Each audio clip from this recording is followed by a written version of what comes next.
딜사이트 마감 노트 시작합니다. 안녕하세요. 정재은입니다. 안녕하십니까, 조진혁입니다. 과연 코스닥의 시간이 다시 돌아오는 걸까요? 코스닥 지수가 최근 상승세를 지속하면서 그간의 부진을 만회할 수 있을지 시장의 이목이 집중되고 있습니다. 특히 만약 금투세가 유예되게 된다면 가장 주목해야 할 것은 코스닥이다라는 KB증권의 리포트가 나와 있는데요. 시장 결에 대한 고민들 오늘 저희가 이 시간 통해서 답을 전해드리도록 하겠습니다. 거래소 쪽 분위기 확인하고 가시죠. 집 나간 외국인 수급 오늘도 돌아올 생각을 하지 않고 있습니다. 외국인들 현선물 동시 순매도를 펼치고 있는데요. 특히 레거시 업황에 대한 우려 속에서 삼성전자와 SK하이닉스 현재 구간 각각 외국인 매도 상위 종목 1위와 2위에 랭크되어 있습니다. 반도체에서 빠진 일부 자금은 2차 전지로 흘러 들어가고 있습니다. 독일 보조금 뉴스 그리고 간밤 테슬라의 급등 여러 가지 우호적인 뉴스 속에서 오늘 강한 상승이 나와주고 있는데요. 2차 전지의 시간 다시 한번 돌아올 수 있을지 잠시 후 이슈노트 시간에 이어가 보도록 하겠습니다. 이 시각 현재 코스피 지수 0.56% 상승 탄력 더해지고 있고요. 2616포인트를 더 지나가고 있습니다. 바로 이어서 코스닥 흐름 짚어볼까요? 네, 코스닥 언급해 주신 대로 계속해서 연일 상승세를 이어가고 있는데 자, 9월 10일 이후에 7거래일 연속 상승 중입니다. 자, 제약바이오가 끌고 온 지수를 이제는 반도체 소부장주 그리고 2차 전지주가 함께 끌고 올라오고 있는데요. 자, 지금 1.3% 넘게 상승하면서 760선을 훌쩍 넘었습니다. 이대로 800까지 쭉쭉 올라갔으면 좋겠는데요. 앞으로도 흐름을 지켜보도록 하겠습니다. 자, 오늘도 외국인과 기관의 매수 그리고 개인은 매도하면서 지금 지수가 계속해서 올라가고 있는데 오늘 특히 2차 전지의 수급이 몰리고 있습니다. 지금 2차 전지 관련해서는 계속해서 좋은 뉴스들만 쏟아지고 있죠. 금리 인하 수혜 그리고 보조금 재개 소식 여기에 해리스 트레이드 여러 가지 수혜가 겹치면서 굿뉴스가 이어지고 있는데 시세가 얼마나 이어질지 앞으로도 저희와 함께 계속해서 지켜보시기 바랍니다. 자, 이 밖에 AI 보안주 그리고 STO 관련주도 급등하고 있는데 투자 전략 잘 세워보도록 하겠습니다. 자, 딜사이트 마감노트 필기 시작합니다.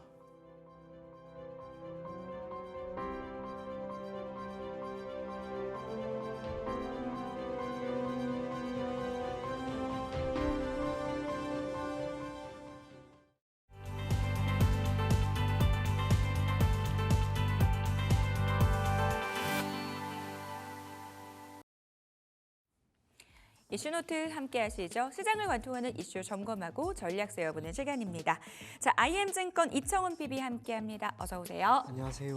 네, 이 시간 또 오랜만에 뵙는데요. PB님께 질문 드릴 게 아주 많아서 빨리 출발해 보도록 하겠습니다. 자, 오늘의 주제 화면으로 만나보시죠. 밸류업 지수가 오늘 장 마감 이후에 공개가 됩니다. 증시 전환점이 될까요? 이야기 나눠보고요. 테슬라발 훈풍 2차 전지 밀어줄 수 있을지 전략 세워봅니다. 제약바이오주 오늘 살짝 조정 나고 있는데 매수 기회로 활용해봐도 될까요? 전략 세워보고요. 반도체주, 이 주도주를 이대로 내줄 것인가 이야기 나눠보도록 할게요.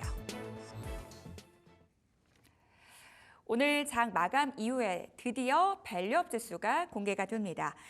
당초 계획대로 증시를 부양하고 궁극적으로 코리아 디스카운트를 해소시킬 수 있을지 시장의 관심이 많이 모아지고 있는데요. 일단 장 초반에는 일부 금융주에 대한 세론이 나오기도 했습니다. 나온다 이야기 무성하더니 드디어 나오네요. 네, 그렇게 시장은 아마 긍정적인 방향으로 흘러가지 않을까 그리 보여지고요. 네. 오늘 KB금융을 기반으로 하고 있는 몇몇 금융주가 약간의 충격을 보이긴 합니다만 이것을 단순하게 오늘 하루에 보이는 세론이다 그렇게 생각하지 마시고 중기나 장기적으로는 역시나 시장에 긍정적인 영향을 미칠 수 있을 만한 한 가지 섹터다 그렇게 우리가 보고 접근하면 좋지 않을까 그리 보여집니다. 이 밸류업 지수라고 하는 것에 대한 기대감이 참 크긴 컸습니다. 네. 그리고 이제 발표가 되고 거기에 등록이 될 만한 기업들이 무엇이 될 것인가 그 결과가 어떻게 나오든 그건 중요하지 않습니다. 이 지수를 기반으로 해서 이제 올해 4분기 기준으로 ETF가 나오게 될 거고요. 네. 거기에 자금 유입은 될 것이다라고 하는 거. 특히나 밸류업 지수를 구성하고 있는 종목들을 보게 되면은 시총이 전반적으로 큰 기업들이 아마 많을 거예요. 우리가 투자를 한다라고 했을 때 투자 성향이 상당 부분 보수적이나 안정성을 요하시는 분들에게는 매우 괜찮은 상품이 되지 않을까 그리 보여집니다. 그런 면에서 증시의 상승을 견인할 수 있을 만한 한 가지 변수로서는 충분히 작용할 것으로 보이나 아쉬운 게 있다면 네. 저는 이거를 배제한다 하더라도 증시는 지금부터 탄력적으로 저는 잘 갈 거라고 봅니다. 거기에 오. 밸류업은 추가가 되는 그러한 변수라는 것. 시장이 생각보다 괜찮은 거라고 저는 보여지니까 우리가 오늘 밸류업 지수의 발표 그리고 시장의 흐름 당분간은 계속해서 긍정적으로 볼 것을 권해드리겠습니다. 시장에 대해서 고민을 하고 계셨던 분들에게 굉장히 반가운 대답이 될 것 같습니다. 향후 시장에 좀 긍정적인 흐름 예상한다라는 부분 말씀을 해주셨는데요. 밸류업 이슈를 떼고 보더라도 시장은 좀 우상향 기조를 이어갈 수 있다라는 부분들 언급해 주셨습니다. 일각에서는 뭐 한계에 대한 지적도 분명 나오고 있는 상황입니다. 일단은 전체 상장 기업 중 참여율이 1%에 불과하고 금융주에 너무 쏠려 있는 거 아니냐라는 목소리도 있고요. 또 월스트리트 저널에서는 재벌 중심의 구조 탓에 성과에 한계가 있을 수 있다라는 지적도 나오더라고요. 이런 지적에 대해서는 좀 어떻게 생각하시는지요? 상당히 공감하는 부분이에요. 네. 이유가 우리나라에 있는 많은 기업들 가지고 있는 몇몇 특징이 있습니다. 참고로 제가 대학원에 있을 때 교수님이랑 이렇게 수업을 하다가 네. 아직도 기억이 나는 게 뭐냐면 우리나라의 경우 재벌과 관련된 논문이 하나가 발표되면 세계적으로 그렇게 큰 관심을 갖는다고 합니다. 오. 다른 이유는 아닙니다. 우리나라 재벌가 흔히 말하는 오너 일가와 그들의 경영 방식이 기타 국가에 있는 많은 기업들과는 분명히 차별화된다는 거예요. 대표적인 예가 미국이라든지 기타 많은 국가들은 소유와 경영이라고 하는 것이 상당 부분 분리가 되어 있습니다. 그런 면에서 오너라고 할 수 있는 주주와 그리고 CEO의 역할은 명확하게 분담이 되어 있는데 우리나라 같은 경우도 표면적으로는 이게 분리가 되어 있죠. 네. 하지만 경영자의 입장에서 오너 일가 단순하게 대주주 정도가 아니고 우리나라의 몇몇 대기업들이 가지고 있는 그 영향력을 무시를 하고 배제를 할 수가 없습니다. 철저하게 말 한마디에 의해서 움직이는 경향이 있죠. 갑자기 생각나는 드라마가 재벌집 막내 아들. 네. 마지막 장면에서 진양철 회장이 몸이 안 좋은 상황에서 그 이사회 회의장에 들어가잖아요. 네. 들어가자마자 바로 다 바뀌어버리죠. 음. 그게 우리나라의 현실입니다. 그런 면에서 소유와 경영이 명확하게 분리가 되어 있지 않은 한국에서 밸류업 지수를 기반으로 하고 있는 시장과 기업의 참여도가 높게 나온다 할지라도 실질적으로 그것이 소액 주주들에게 크게 도움이 될 것인가 하는 부분에 대해서 미국에서 지금 이걸 지적을 한 건데요. 예리한 지적이라고 저는 보고 있습니다. 하지만 이와 관련이 없는 섹터는 우리가 충분히 찾아볼 수가 있어요. 대표적인 게 금융이죠. 금융 같은 경우에는 오너 일가에 의해서 지배가 되는 섹터가 아닙니다. 외국인 지분이 매우 높은 섹터입니다. 그런 면에서 금융이 계속해서 최근에 밸류업의 가장 큰 수혜다라고 지목이 되었던 이유이기도 한데요. 네. 밸류업 지수가 본격적으로 이제 발표가 되고 또 관련된 기업들이 편입이 된다라고 했을 때 저는 은행주가 오늘 이렇게 흔들리고 약간의 조정은 철저하게 매수 기회로 봐야 한다고 봅니다. 그리고 이 지수가 시작이 되는 올해 특히 12월 되면 배당 수익률이 상대적으로 더 높아질 거라고 봐요. 사실상 배당이라고 하는 것은 주식 투자와는 또 다르죠. 확정 수익인데 그 확정 수익이 상대적으로 예전에 비해서 더 커지는 이 금융주는 우리가 지금 시점에서는 결코 놓쳐서는 안 되는 한 가지 섹터다. 그렇게 여러분들이 보고 접근하시면 좋을 것 같습니다. 최근 날씨가 굉장히 많이 추워졌는데요. 주식 투자자들 입장에서는 이렇게 날씨가 추워지면 배당 매력이 있는 종목들이 생각나곤 합니다. 금융주 배당 매력도 확대될 수 있으니까 지금 주가 흔들릴 때 기회로 활용해 보자라고 조언해 주셨습니다. 앞서서 PB님께서 시장 그래도 좀 긍정적인 흐름을 예상한다라고 말씀 주셨는데요. 최근 코스피 대비 코스닥이 계속해서 강하잖아요. 네. 그럼 이 흐름이 좀 더 지속될 것으로 보고 계세요? 네, 저는 과감하게 그렇게 이야기를 하고 싶고요. 네. 사실상 이번 주 들어서 나타난 변화, 오늘이 화요일 이제 이틀밖에 안 됐습니다만 지난주까지 포함을 해서 적어도 제 눈에는 지금 명확한 변화가 있습니다. 하나가 반도체 소부장이 우선은 턴을 했다는 거예요. 지난 금요일로 제가 기억을 하는데 당시 기준으로 삼성전자 같은 경우에는 전일 필라델피아 반도체 지수가 4% 이상에는 올랐음에도 불구하고 약세 마감을 했습니다. 네. 하지만 SK 하이닉스와 그 아래에 있는 소부장 쪽이 턴을 분명히 하게 되었고 시장의 방향을 돌린 양상인데 오늘도 지금 그런 모습이 나와요. 여기에서 반도체 쪽이 삼성전자와 SK 하이닉스는 약간의 흔들림이 있다 하더라도 그 아랫단에 있는 많은 기업들은 추가적인 낙폭은 저는 크지 않다라고 보고 있고요. 제약바이오는 조정이 나올 듯 한데 결국엔 다시 한번 또 튑니다. 유한양행이 오늘 튀었죠. 네. 그러면서 아직까지 52주 신고가가 나오지 않은 기업들이 몇몇 있습니다. ABA 바이오, ST팜, 에이프릴 바이오 같은 기업들은 한 번 더 시세를 줄 오. 거예요. 그렇다면 이쪽도 아직까지는 먹을 게 있다라고 하는 것으로 보여지고요. 2차 전지도 지금 잘 가는 거죠. 코스닥이 지금 무너질 만한 변수는 없다라고 봅니다. 그래서 당분간은 코스닥 쪽으로 시세가 조금 더 몰릴 수 있을 것으로 보여지나 오늘 장 마감 후 밸류업 지수가 만약에 좋게 나온다면 그리고 미증시가 오늘 밤에 나쁘지 않다면 저는 단기간에 코스피 2,700포인트 문제 없다고 생각을 한다는 오. 점에서 네. 우리가 시장을 너무 부정적으로 지금부터 보면은 오히려 아쉬움에 많이 돌아갈 수 있다는 거. 그 점을 인지해 주셨으면 좋겠습니다. 최근 시장 어렵다 좀 여러 가지 이야기들이 나오고 있는데 그 안에서 기회 찾아볼 수 있는 또 희망적인 이야기까지 전해주셨습니다. 2차 전지 얘기로 넘어가 보도록 할게요. 자, 2차 전지의 시간이 돌아왔다라는 헤드라인 오늘 뉴스를 통해서 많이 챙겨보셨을 것 같습니다. 오늘 장 셀 3사는 물론이고요. 2차 전지 소부장까지 고른 강한 상승 나와주고 있습니다. 캐즘 우려를 완화시킬 수 있는 여러 가지 긍정적인 뉴스들이 나오고 있는데요. 호재가 한꺼번에 터지네요. 네, 의견이 참 그래도 분분합니다. 우선은 테슬라의 주가 상승이 가시적으로 나왔다라고 하는 거, 거기에 독일이 전기차에 대한 보조금을 이제 지급하겠다라고 하는 걸 어제 한번 다시 이야기를 했죠. 참고로 지난해 12월에 갑작스럽게 이거 중단을 했는데 전기차 판매가 지금 유럽에서 원활하게 이루어지지 않고 있다 보니까 구체적으로 올해 기준으로 18% 정도 역성장을 했는데 그걸 가만히 정부 차원에서도 이제 보고 있는 게 아니다라고 우리가 봐야 합니다. 덕분에 관련된 기업들, 2차 전지 관련된 기업들의 주가 흐름이 좋고 그 가운데 전고체 배터리 같은 경우에는 어제 삼성전기의 소형 전고체 배터리 개발이라고 하는 이 부분이 부각이 되면서 함께 올라갑니다. 호재로 작용할 만한 것들은 우선은 다 나왔습니다. 마지막으로 딱 하나가 더 남았어요. 그게 뭐냐면 소재, 특히 양극재 수출 같은 경우 지난 7월, 8월 우선은 턴을 했습니다만 이게 9월까지 흐름이 나아진다면 2차 전지는 이제 우리가 바닥을 찍었다고 봐도 저는 괜찮다 그런 이야기를 전해드리고 싶고요. 네.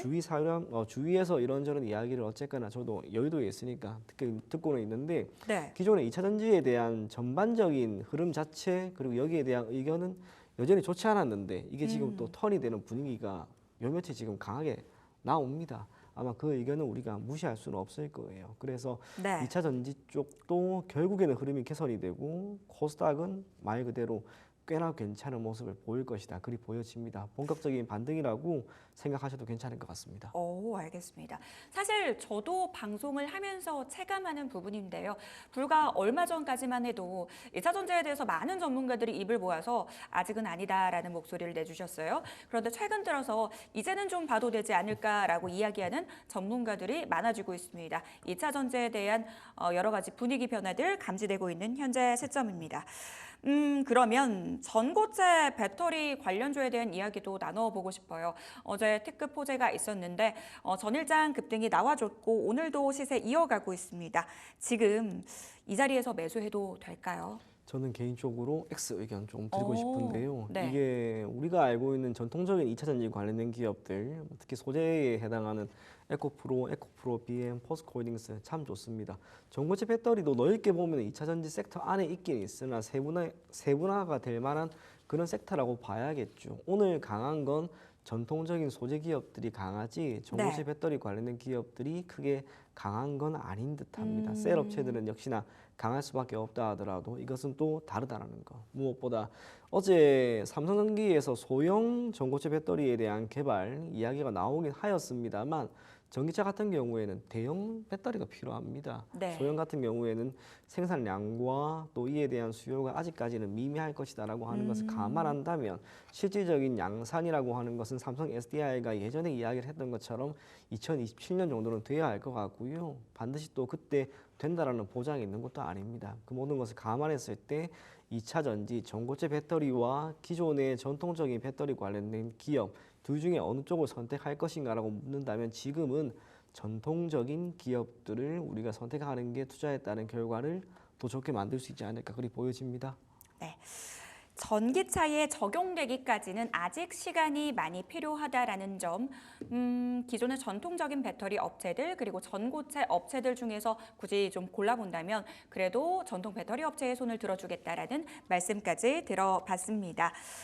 여러 가지 이제 이벤트도 남아있는 상황이죠. 오는 2일에 테슬라의 인도량이 공개가 되고요.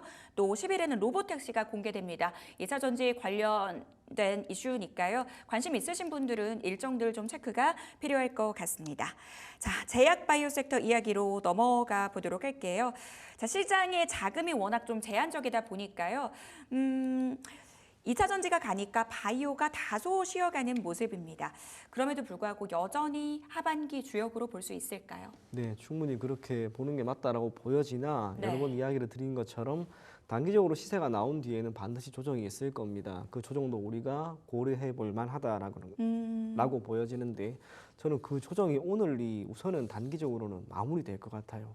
저도 오늘 관련된 기업들, 특히 제약바이오는 뭐 유한양행부터 시작을 해서 코스닥 쪽에 있는 앞서 이야기한 ABL 바이오, ST팜, 또 에이프릴 바이오, 뭐 삼성 바이오로직스 등등 기업들의 주가 흐름은 매일같이 보고 있는데 오늘 이렇게 주가가 약간 조정이 나오는 가운데 내일 다시 한번 쏠 것 같습니다. 그래서 개인적으로 종목들은 직접적으로 이렇게 저렇게 추천까지 해드리고 싶은 그런 마음인데요. 네. 제약 바이오 섹터의 경영 환경 자체가 지금 우선은 괜찮습니다. 최근에 나타난 변화가 있다면 금리 인하, 단순하게 금리를 인하했으니까 제약 바이오에 있는 기업들이 호재로 작용할 거야. 자금 조달 비용이 줄어들었기 때문에 파이프라인에 대한 투자를 조금 더 적극적으로 할 수 있겠지라고 하는 것이 아니고요.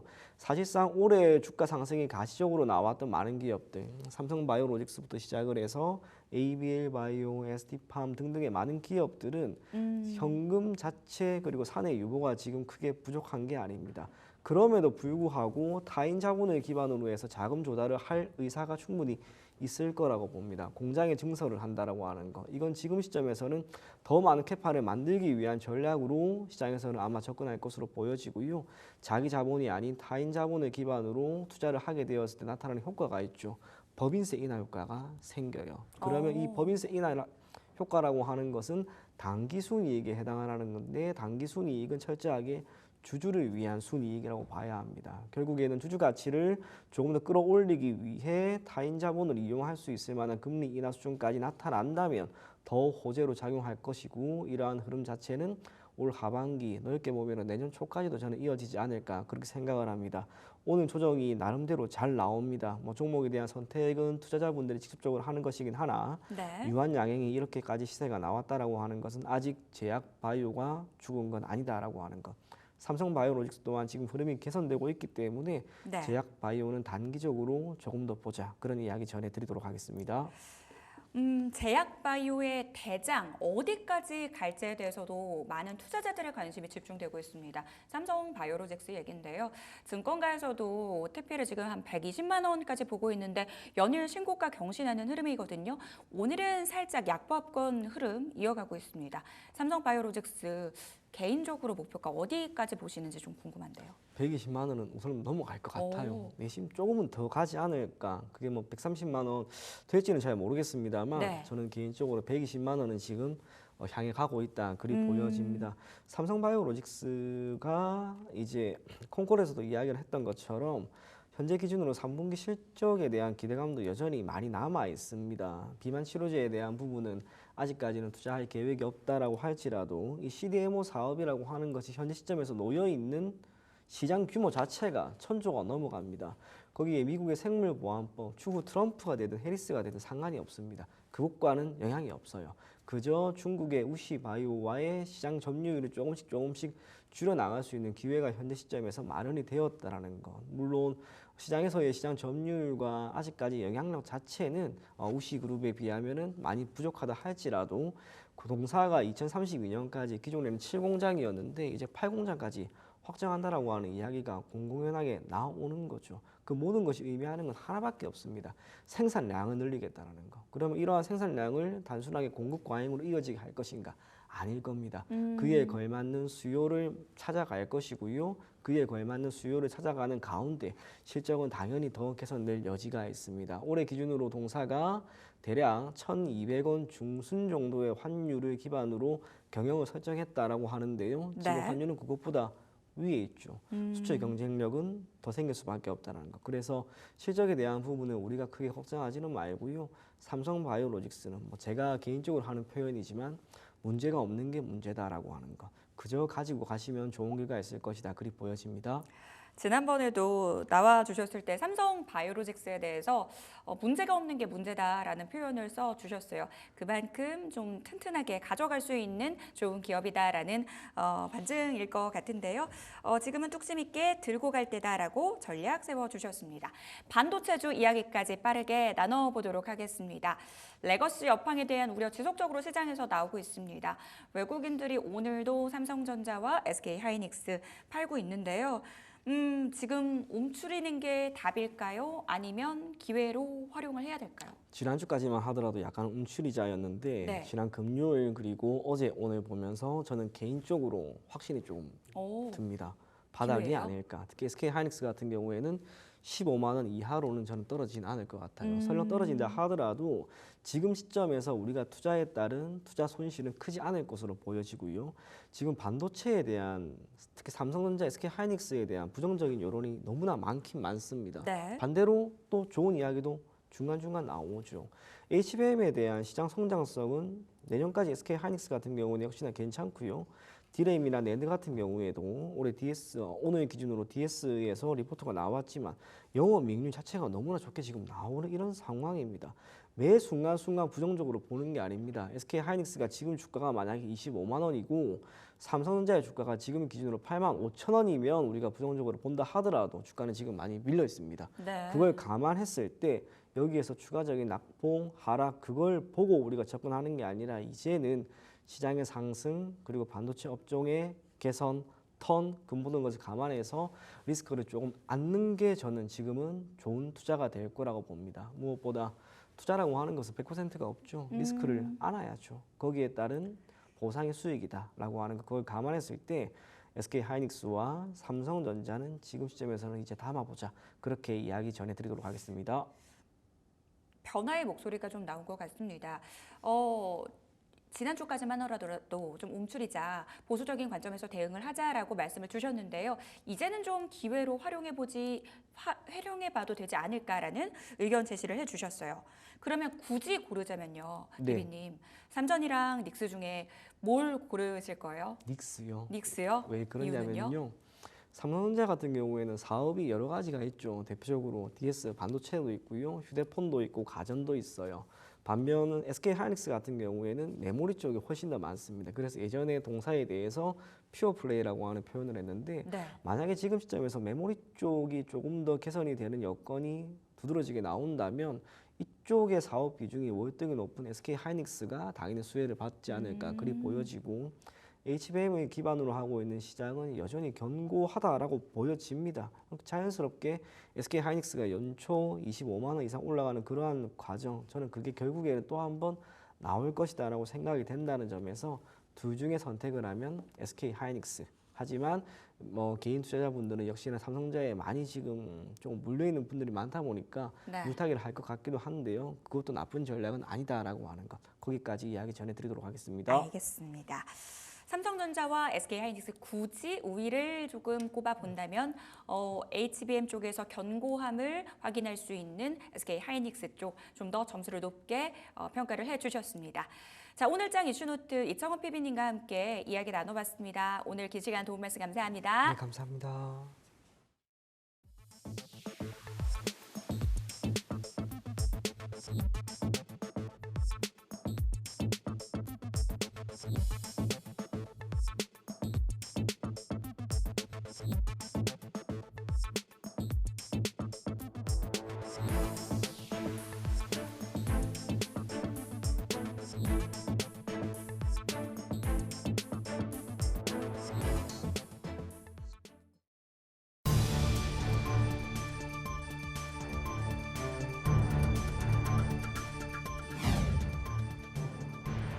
9월 24일 이 시각 주요 뉴스입니다.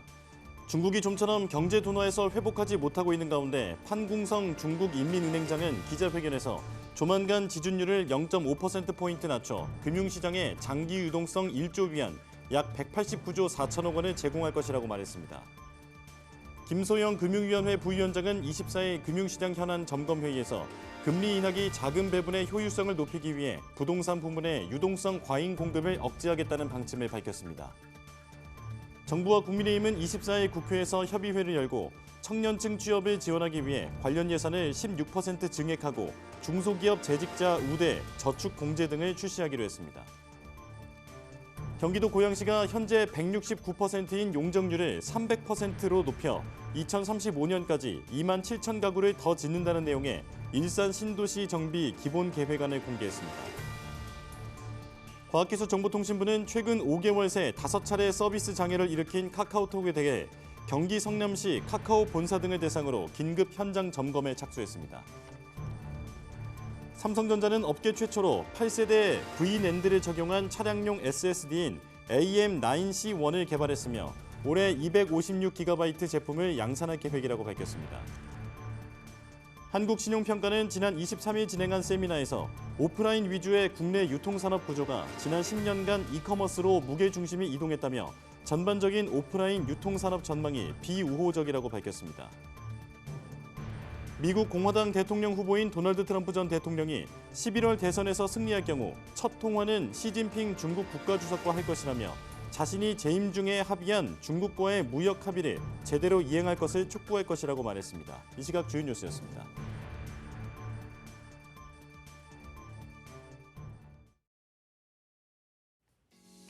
앵커가 골라온 두 가지 리포트를 소개하는 시간입니다. 자, 오늘도 두 가지 리포트 내용을 간략하게 살펴보고 주가 흐름까지 짚어보도록 하겠습니다.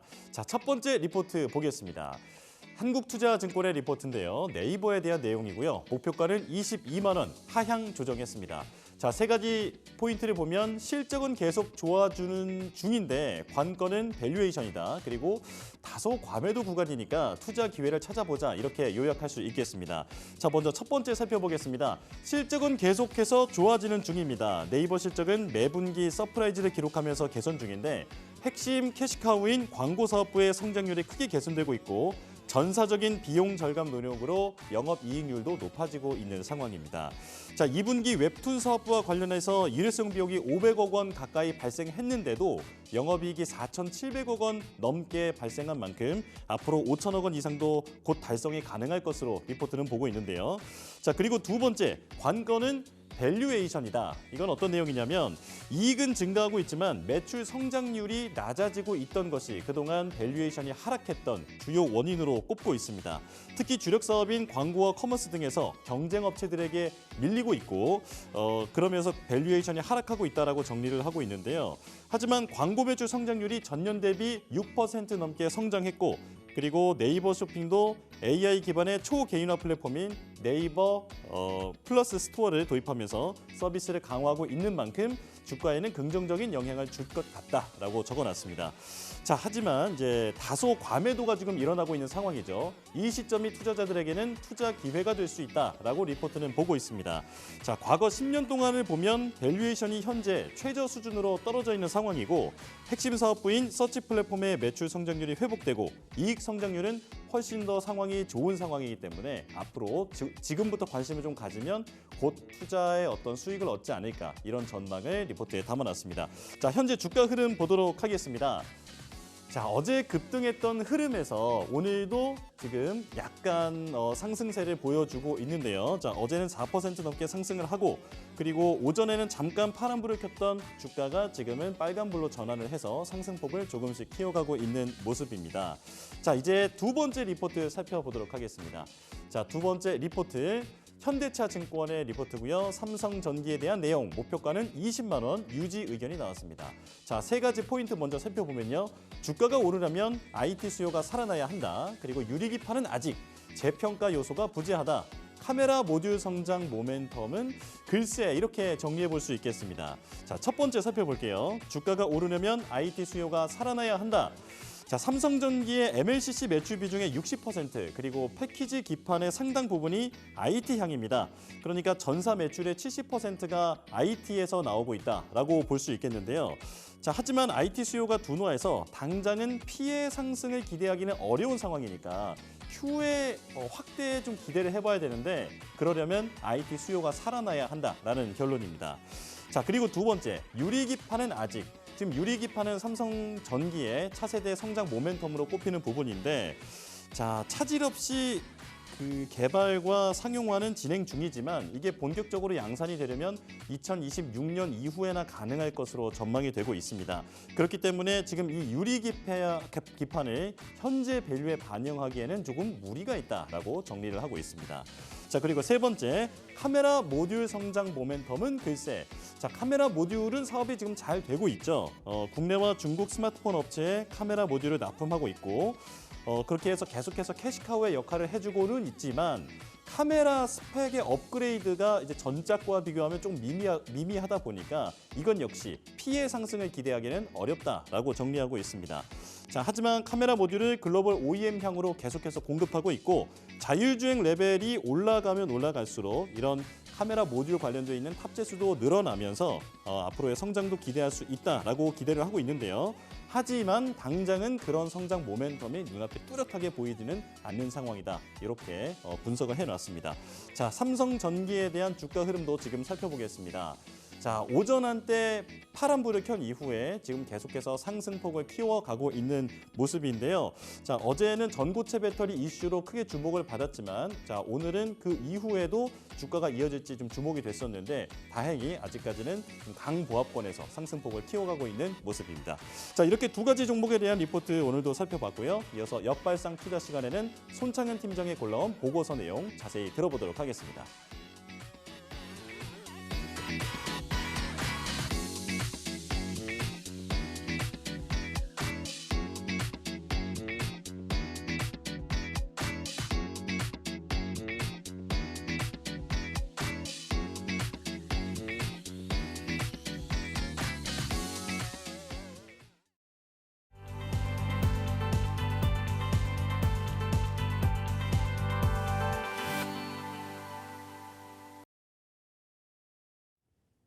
손창현 팀장과 함께 다른 리포트에 대해서 조금 더 자세히 알아보는 역발상 투자 시간입니다. 손창현 팀장과 함께합니다. 어서 오십시오. 네, 안녕하십니까. 네, 자, 첫 번째 리포트 바로 열어보겠습니다.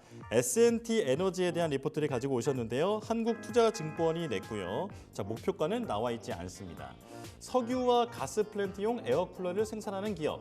복수기, 탈질 설비, 배열 회수 보일러를 생산한다. 수출 비중이 90%인데 그중에 사우디 비중이 70%고 글로벌 LNG 생산량 증가에 수혜가 예상된다. 자, 지금 올여름 관리비를 이제 보니까 전력 사용이 작년 여름에 비해서 크게 늘었다라는 뉴스 보도도 많이 나오고 있는데 자, 전력 생산은 앞으로도 이제 계속 더 늘어나는 방향으로 산업이 진행이 된다고 봐야겠죠. 예, 아무래도 이 인공지능 인프라를 구축을 위해서 지금 대체 에너지로 계속 에너지원을 확충하고 있는 상황이긴 하지만 네. 이 그 확충을 하기에는 좀 턱없이 부족한 상황이다라고 생각을 할 수가 있을 것 같습니다. 그리고 대체 에너지가 효율성이 좀 떨어지는 상황이에요. 그래서 가성비가 좀 충당치를 못하고 있는 상황이다. 뭐 태양광도 있고 수소도 있고 뭐 에너지 저장 장치 ESS도 있고요. 그리고 풍력도 있지만 이게 어느 정도 발전소를 만드는 데 있어서 효율적이지 못하다라고 하는 게 이제 가장 큰 요인인 것 같고요. 그래서 원전 관련돼서도 계속 이야기가 나오고 있다라고 좀 볼 수가 있을 것 같습니다. 네. 기본적으로 원전을 만드는 데는 10년 이상 소요가 되고요. 그리고 그 관련돼서 이 10년 이상 소요가 되는 부분에 있어서 기본 원전은 한 3,500만 와트 정도 된다라고 합니다. 그래서 이 정도의 규모로 원전을 하나 만들면 데이터 센터를 한 3개 정도 운영을 할 수가 있는 규모라고 하더라고요. 네. 근데 이 장기간이 걸리기도 하고 그리고 어떻게 보면 비용적인 측면이 상당히 좀 많이 들어가는 부분들이 없지 않아 있습니다. 그래서 최근에 계속 이슈가 되고 있는 게 소형 원전, SMR 관련된 게 계속 이슈가 되고 있는 상황이에요.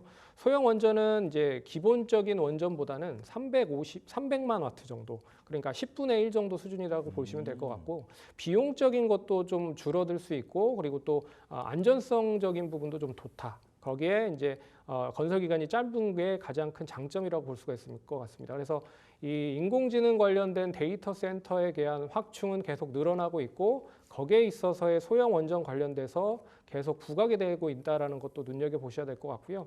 또한 이 미국 대선에서도 공통적인 의견, 우호적으로 이야기를 나오고 있는 것도 좀 긍정적이라고 볼 수 있을 것 같습니다. 그래서 트럼프 후보가 되든 아니면 해리스 후보가 되든 전력 인프라 관련된 이런 산업에 대한 거는 계속 투자를 할 수밖에 없는 그런 구성이기 때문에 동사도 이 관련된 레퍼런스를 보유하고 있는 상황이다라고 볼 수가 있을 것 같아서 좀 관심 있게 보자라는 의미로 좀 가져왔다라고 말씀드리도록 하겠습니다. 네, 지금 전력 생산이 앞으로도 더 많이 늘어나야 하는 상황에서 신재생 에너지는 효율이 좀 떨어지기 때문에 원전이 다시 주목을 받고 있고 그중에서도 소형 원전 SMR이 특히 주목받고 있다 이렇게 정리해 볼 수 있겠습니다. 자, 그렇다면 리포트 내용 이제 좀 들어볼까요? 네, 한국증권에서 발표를 했고요. 이 목표가는 미제시를 했습니다. 제목 네. 보시면 같이 가자 아람코라고 했고요. 뭐 아시다시피 아람코는 이제 사우디 업체인데 글로벌로 1위 업체라고 생각을 하시면 됩니다. 석유, 화학 관련돼서 국영업체죠. 네, 그 국영업체죠. 첫 번째 단락 보시면 공랭식 열 교환기 1위 업체다. 동사의 주요 제품에 대한 레퍼런스를 보면 첫 번째가 석유가스 플랜트에 사용되는 공랭식 열 교환기가 있다라고 보고 있습니다. 이게 어떻게 보면 이제 산업용수로 관련돼서 이 발생 열을 교환기가 좀 식히는 열을 하는 게 주로 많이 열 교환기에서 발생이 되는데요. 동사는 이제 공기를 이용을 해서 이 플랜트에 관련된 열을 식히는 그런 수냉식 열 교환기라고 생각을 하시면 됩니다. 그래서 다른 어느 나라에서보다 가장 필요로 하는 쪽이 이제 중동 쪽이죠. 그래서 중동 쪽에서 가장 많이 사용이 되고 있고 특히나 이제 사우디 쪽에서 많이 사용이 되고 있다라고 생각을 하시면 될 것 같고요. 작년에 경쟁 업체인 이제 KHE라고 하는 현대 군산 공장을 보유를 하고 있는 업체를 이제 합병을 해서 이 관련된 사업에 대한 1위를 지위를 확보를 했다라는 것도 눈여겨 보셔야 될 것 같고 두 번째 단락은 이제 복합 화력 발전 관련돼서 열 병합 발전에 활용되는 배열 회수 보일러 쪽 관련된 부분이 상당히 이슈가 된다. 그리고 복수기와 탈질 설비 관련돼서도 이슈가 되고 있다. 그리고 자회사 S&T 걸프가 사우디에서 현재 영업을 하고 있는 상황이라고 볼 수 있을 것 같고요. 그리고 앞에서 얘기해드렸지만 매출 내 수출 비중이 90%고 그중에서 70% 이상이 사우디에서 포함이 되고 있다라는 게 첫 번째 단락 요약인 것 같습니다. 그리고 두 번째 단락 보시면 이제 아람코양 수주가 본격화되고 있다라는 게 눈여겨 보셔야 될 것 같습니다.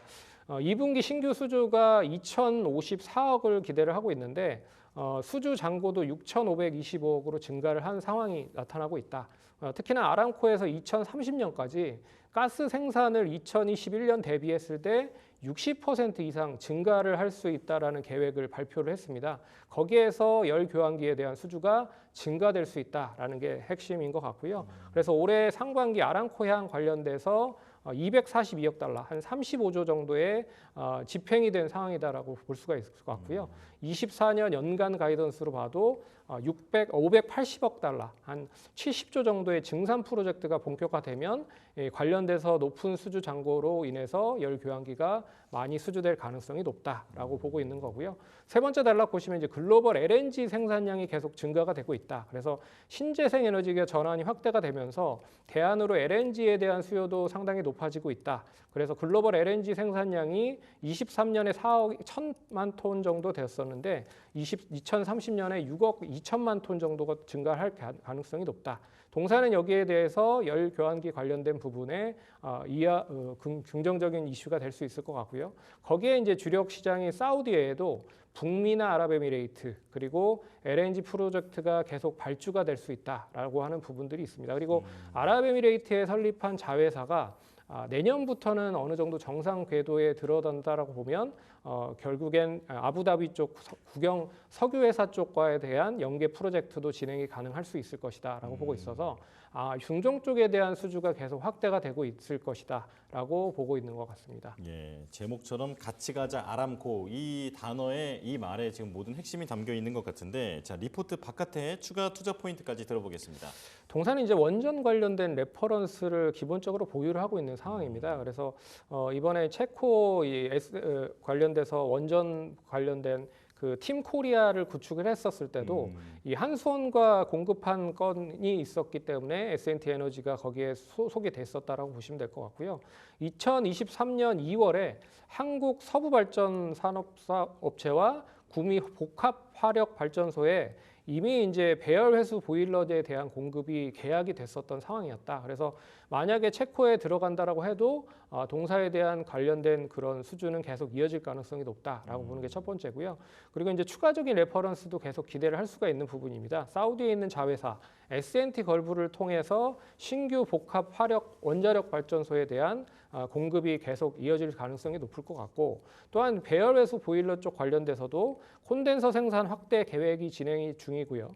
그리고 이제 산업통상부 자원부에서 진행하고 있는 중지됐었던 원전 관련된 부분, 신한울 3, 4호기의 이제 건설 프로젝트의 동사 관련된 복수기도 추진을 하고 있는 상황이다라고 좀 보고 있어서 다양한 레퍼런스를 보유하고 있지만 국내 쪽과 더불어서 해외 쪽으로도 계속 수주가 이어질 가능성이 높다라는 것도 눈여겨보셔야 될 것 같습니다. 네, 국내 원전 산업 부활에서도 큰 수혜가 기대되는 종목이다 이렇게 볼 수 있겠는데요. 자, 그렇다면 적정 목표가를 여쭤보겠습니다.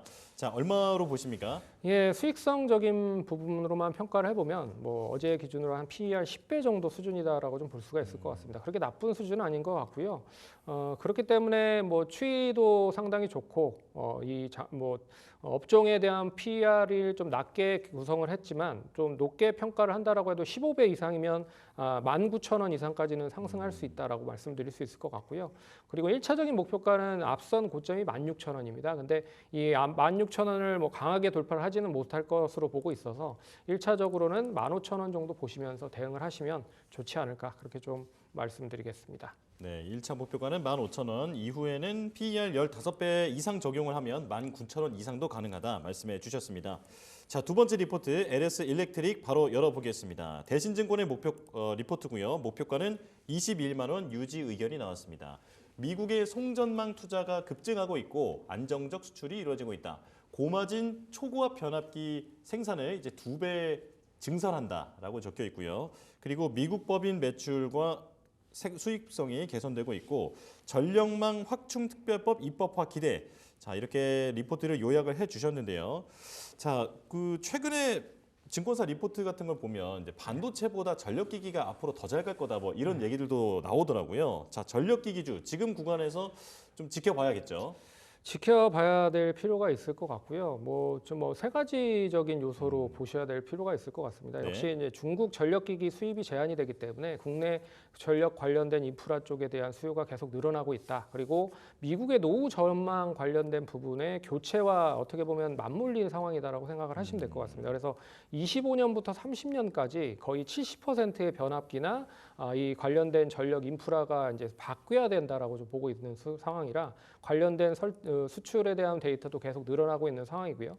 거기에 이제 다양한 발전소에 대한 스펙을 맞추기 위해서 전력 인프라에 대한 부분도 높아져야 되는 부분들이 있어서 앞으로 좀 눈여겨 보셔야 될 업황이다라고 보셔야 될 것 같습니다. 예, 자, 그렇다면 리포트 내용을 보는데 26년이 더 기대된다라고 좀 적혀 있더라고요. 어떤 내용입니까? 예, 대신증권에서는 21만 원을 이제 신규 매수로 유지를 한다라고 리포트 제시를 했고요. 첫 번째 단락 보시면 제목을 보시면 안정적인 배선에서 이제 송전과 미국으로 성장 회사로 변화가 진행이 되고 있다.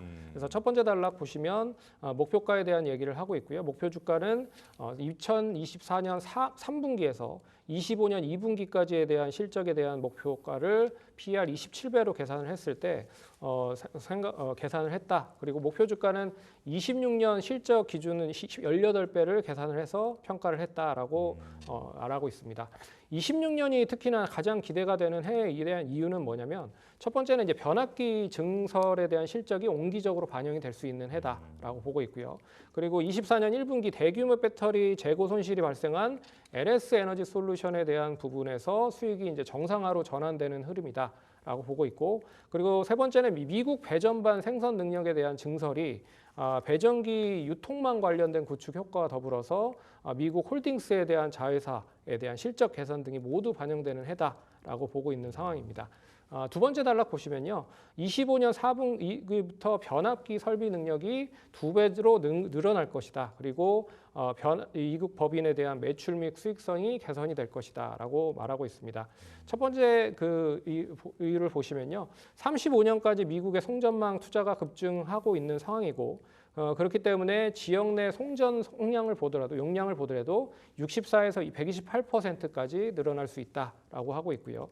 거기에 이제 중국 전력기기 수입 제한 등에 대한 미국 전력기기에 대한 공급 부족이 되고 있는 상황이다.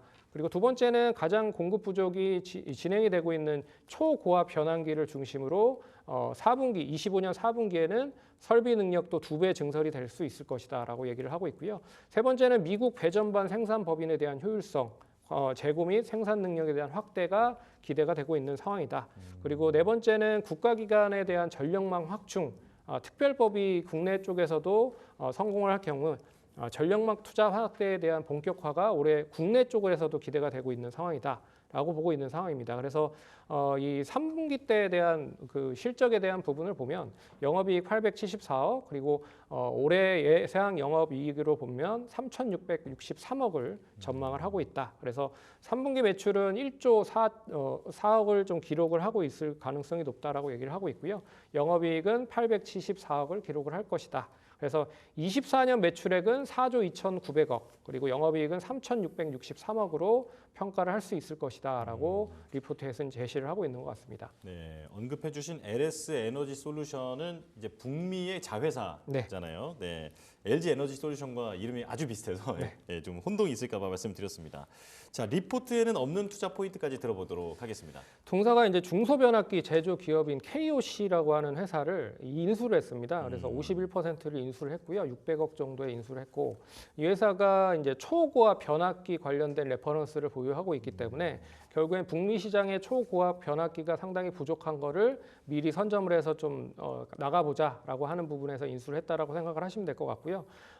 거기에 이제 LS 일렉트릭 자체도 일단 803억을 들여서 2025년 9월까지 계속 설비 투자를 좀 진행을 했었던 부분도 있다. 그래서 이 관련된 부분들이 2천억 정도 시장에 대한 규모 캐파가 기본적이었었는데요. 그게 이제 4천억까지 늘어날 수 있다라고 하는 게 좀 긍정적이고 KOC 전기까지 합쳐서 26년까지는 약 5천억 정도의 규모의 초고 변압기 관련된 부분에 생산 능력을 보유하고 있기 때문에 기존에 대한 전력 인프라와 더불어서 초고압 변압기 관련된 레퍼런스도 한번 얼마만큼 성장하는지도 기대를 해보실 필요가 있을 것 같다. 그렇게 말씀드려야 될 것 같습니다. 네, 자 목표가도 짧게 여쭤보겠습니다. 21만 원이 나와 있는데 팀장님께서는 얼마로 보고 계십니까? 지금 가격으로 보면요, 한 PER 20배 정도 수준이라고 볼 수 있을 것 같습니다. 그래서 일단 목표가까지 보시면 27.2배 정도 수준이라고 했지만 그래도 뭐 26년까지는 안정적인 수주에 대한 밸류에이션 부분이 있어서 긍정적이다라고 말씀드릴 수 있을 것 같고요. 예. 단기적으로는 일단 1차적인 뭐 17만 원에서 18만 원 정도 선에서 얼마만큼 저항을 좀 세게 받는지에 대한 게 중요할 것 같고 여기를 이제 돌파를 하면 1차 기술적인 목표가는 한 20만 원 정도 좀 기대를 해보자라고 언급드리도록 하겠습니다. 네, 지금 16만 원대 초반인데 이제 20만 원 정도까지는 1차 기술적 목표가로 봐도 되겠다. 이렇게 정리해 보겠습니다. 손창현 팀장과 함께했습니다. 고맙습니다.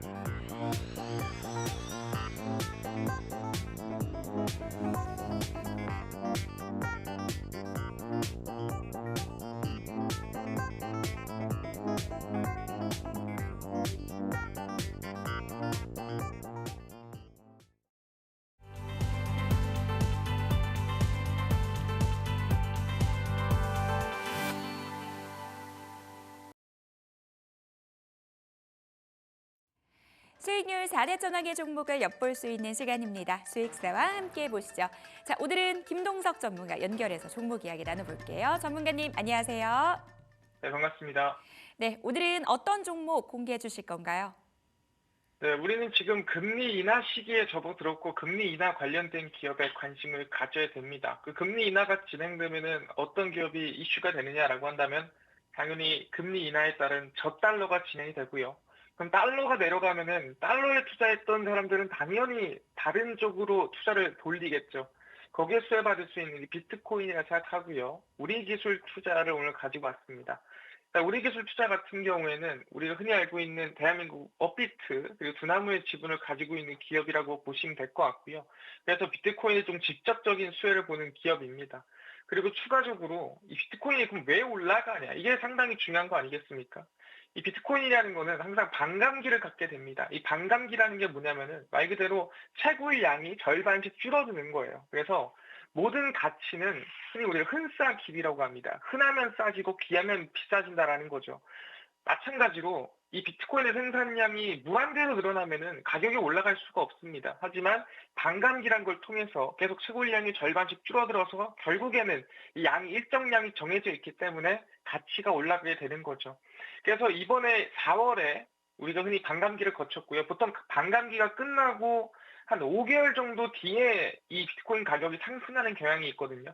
근데 그 시기가 언제냐면은 그게 9월입니다. 그래서 지금 시기가 슬슬 올라갈 때가 됐다라고 보는 건데 추가적으로 아까 말씀드렸지만 이 달러가 내려가면은 그 달러의 가치를 보존할 수 있는 자산으로 넘어가는 편이에요. 그중 하나가 우리가 흔히 알고 있는 금이고요. 그 비슷한 가치를 지니고 있는 게 우리는 비트코인이라고 시장에서 지금 인식을 하고 있는 상태입니다. 그러다 보니까 비트코인 가격이 충분히 매수세가 쏠려서 움직일 수 있겠구나라고 기대감을 가지고 있는 상태고 금리 같은 경우에는 이번에 0.5% 인하가 됐지만 올해 0.25%가 두 번 정도 진행될 걸로 전망이 되고요. 내년 같은 경우에는 0.25%로 네 번 정도 전망이 됩니다.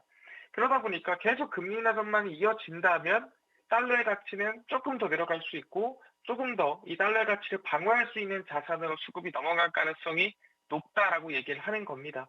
그리고 실제로 지금 미국 대선에 얼마 안 남은 상태고 이미 지금 사전투표는 시작을 했습니다. 근데 실제 이 비트코인에 대해서는 모두가 지지를 하고 있는 상태입니다.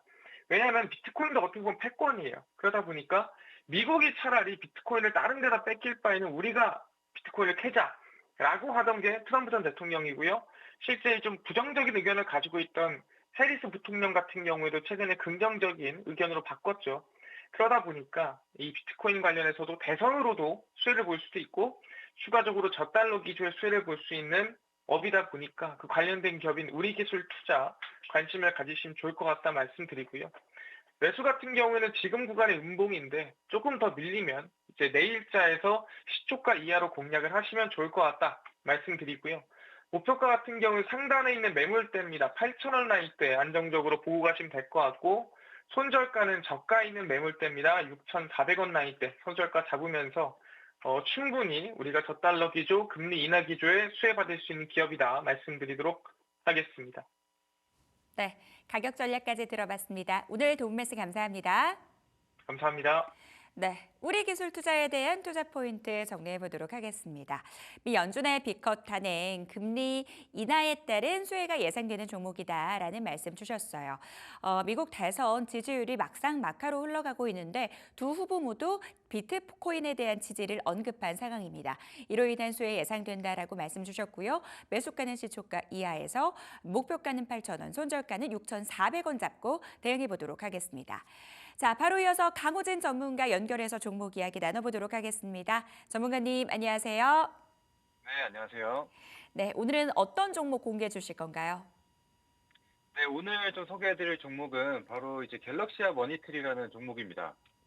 갤럭시아 머니트리 같은 경우에도 이제 전자결제 사업과 그리고 이제 블록체인 사업을 하는 그런 기업이라고 좀 봐주시면 되는데, 사실 이 기업 같은 경우에도 지금 이 블록체인과 관련돼서 지금 STO와 관련된 이슈들이 계속적으로 나오고 있는 상태죠. 게다가 지금 이 미 대선을 앞두고 지금 이 양 후보 모두 다 이 가상화폐에 대한 조금 우호적인 그런 정책을 이제 발표를 한 상태죠. 이제 그러다 보니까 이제 계속해서 같이 움직임을 좀 보여주고 있다라고 생각을 하시면 되는데, 일단은 뭐 최근에 가장 큰 이슈를 좀 받았었던 거는 이제 STO와 관련돼서 더 크게 좀 부각을 받고 있다라고 생각을 하시면 되는데, 최근에 이 STO, 이 가상 토큰과 관련된 법제화를 위한 법안을 지금 발의할 것이다, 이런 기대감이 계속적으로 실려주고 있는 상황입니다. 그래서 오늘 이와 관련돼서 좀 단기적으로 좀 급등이 좀 보여줬었는데, 사실 지금 이렇게 단기적으로 한 번의 상승으로 끝나는 게 아니라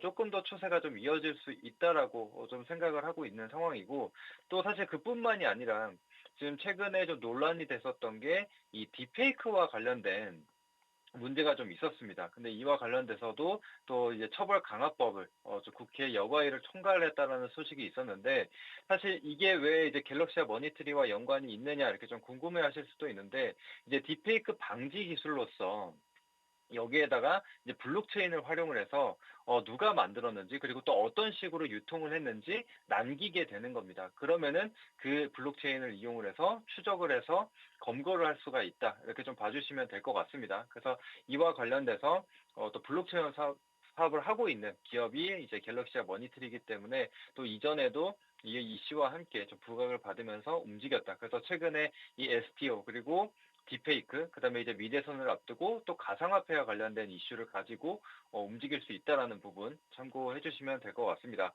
자, 이제 그뿐만이 아니라 단순히 이제 뭐 테마로만 움직이는 것은 아닙니다. 그래서 갤럭시와 머니트리의 이제 실적을 한번 보시게 되면은 그래도 좀 견조한 실적 흐름을 좀 이어가지고 있거든요. 그래서 사실 이렇게 실적이 아예 뒷받침이 안 되는 기업들이 있어요. 가끔 적자 기업인 기업들이 많은데, 그러면은 테마가 소멸하게 될 경우에는 너무 급격한 변동성이 좀 나타날 수가 있지만, 그래도 갤럭시와 머니트리 같은 경우에는 이 전자결제 사업을 계속적으로 해오고 또 NFT나 이런 것들을 해오게 되면서 꾸준한 좀 실적을 유지를 해주고 있다. 그래서 지금 매출액만 보더라도 800억대에서 지난해 1,300억대로 캐파가 좀 증가하는 것들이 좀 확인이 되고 있죠. 그래서 이런 부분들로 봤을 때 어느 정도의 하방을 좀 지지할 수 있는 그런 역할을 해줄 수가 있다, 이렇게 생각을 해주시면 되겠고요. 추가적으로 이제 차트 한번 보면서 안내 드려보도록 하겠습니다.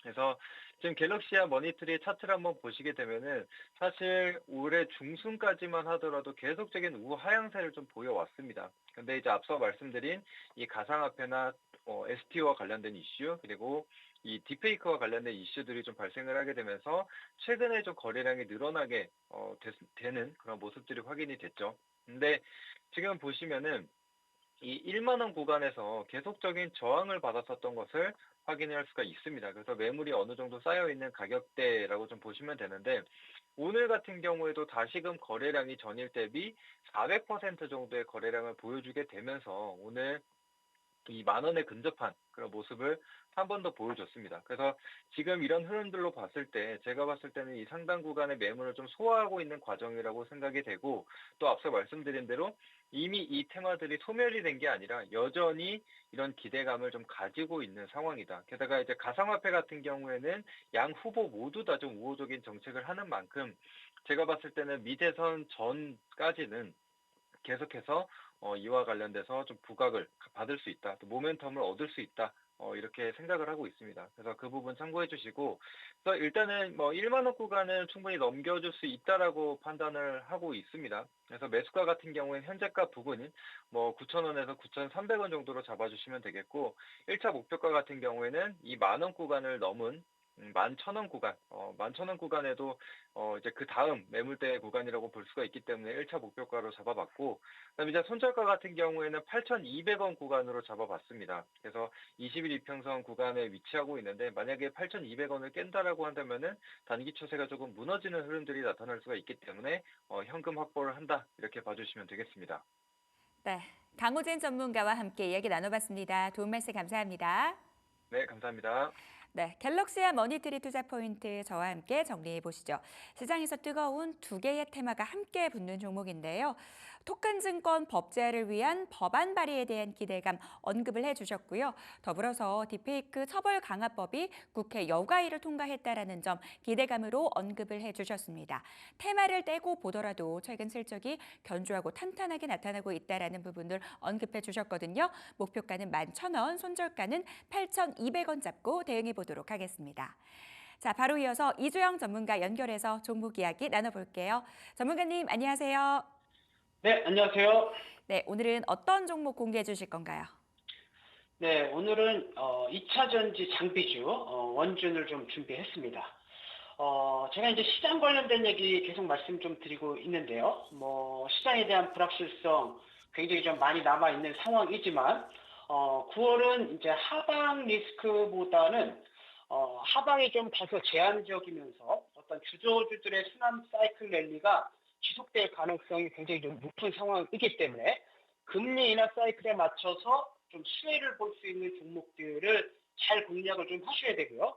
그리고 이제 지수가 올라간다라고 한다면 지금 이제 시장 주도주 섹터인 당연히 이제 바이오가 주도를 좀 움직일 것이고 그동안에 이제 낙폭이 과대했던 2차 전지 그리고 최근에 낙폭이 과대했던 반도체의 어떤 순환 랠리가 좀 잘 나와줄 것이기 때문에 이런 흐름에 맞춰서 좋은 종목, 핵심적인 종목들을 잘 공략하는 것이 대단히 좀 중요한 시점이다 이렇게 말씀 좀 드리겠고요. 자, 원준 같은 경우에는 대부분 양극재 제조사의 열 처리 장비를 공급하고 있는 회사고요.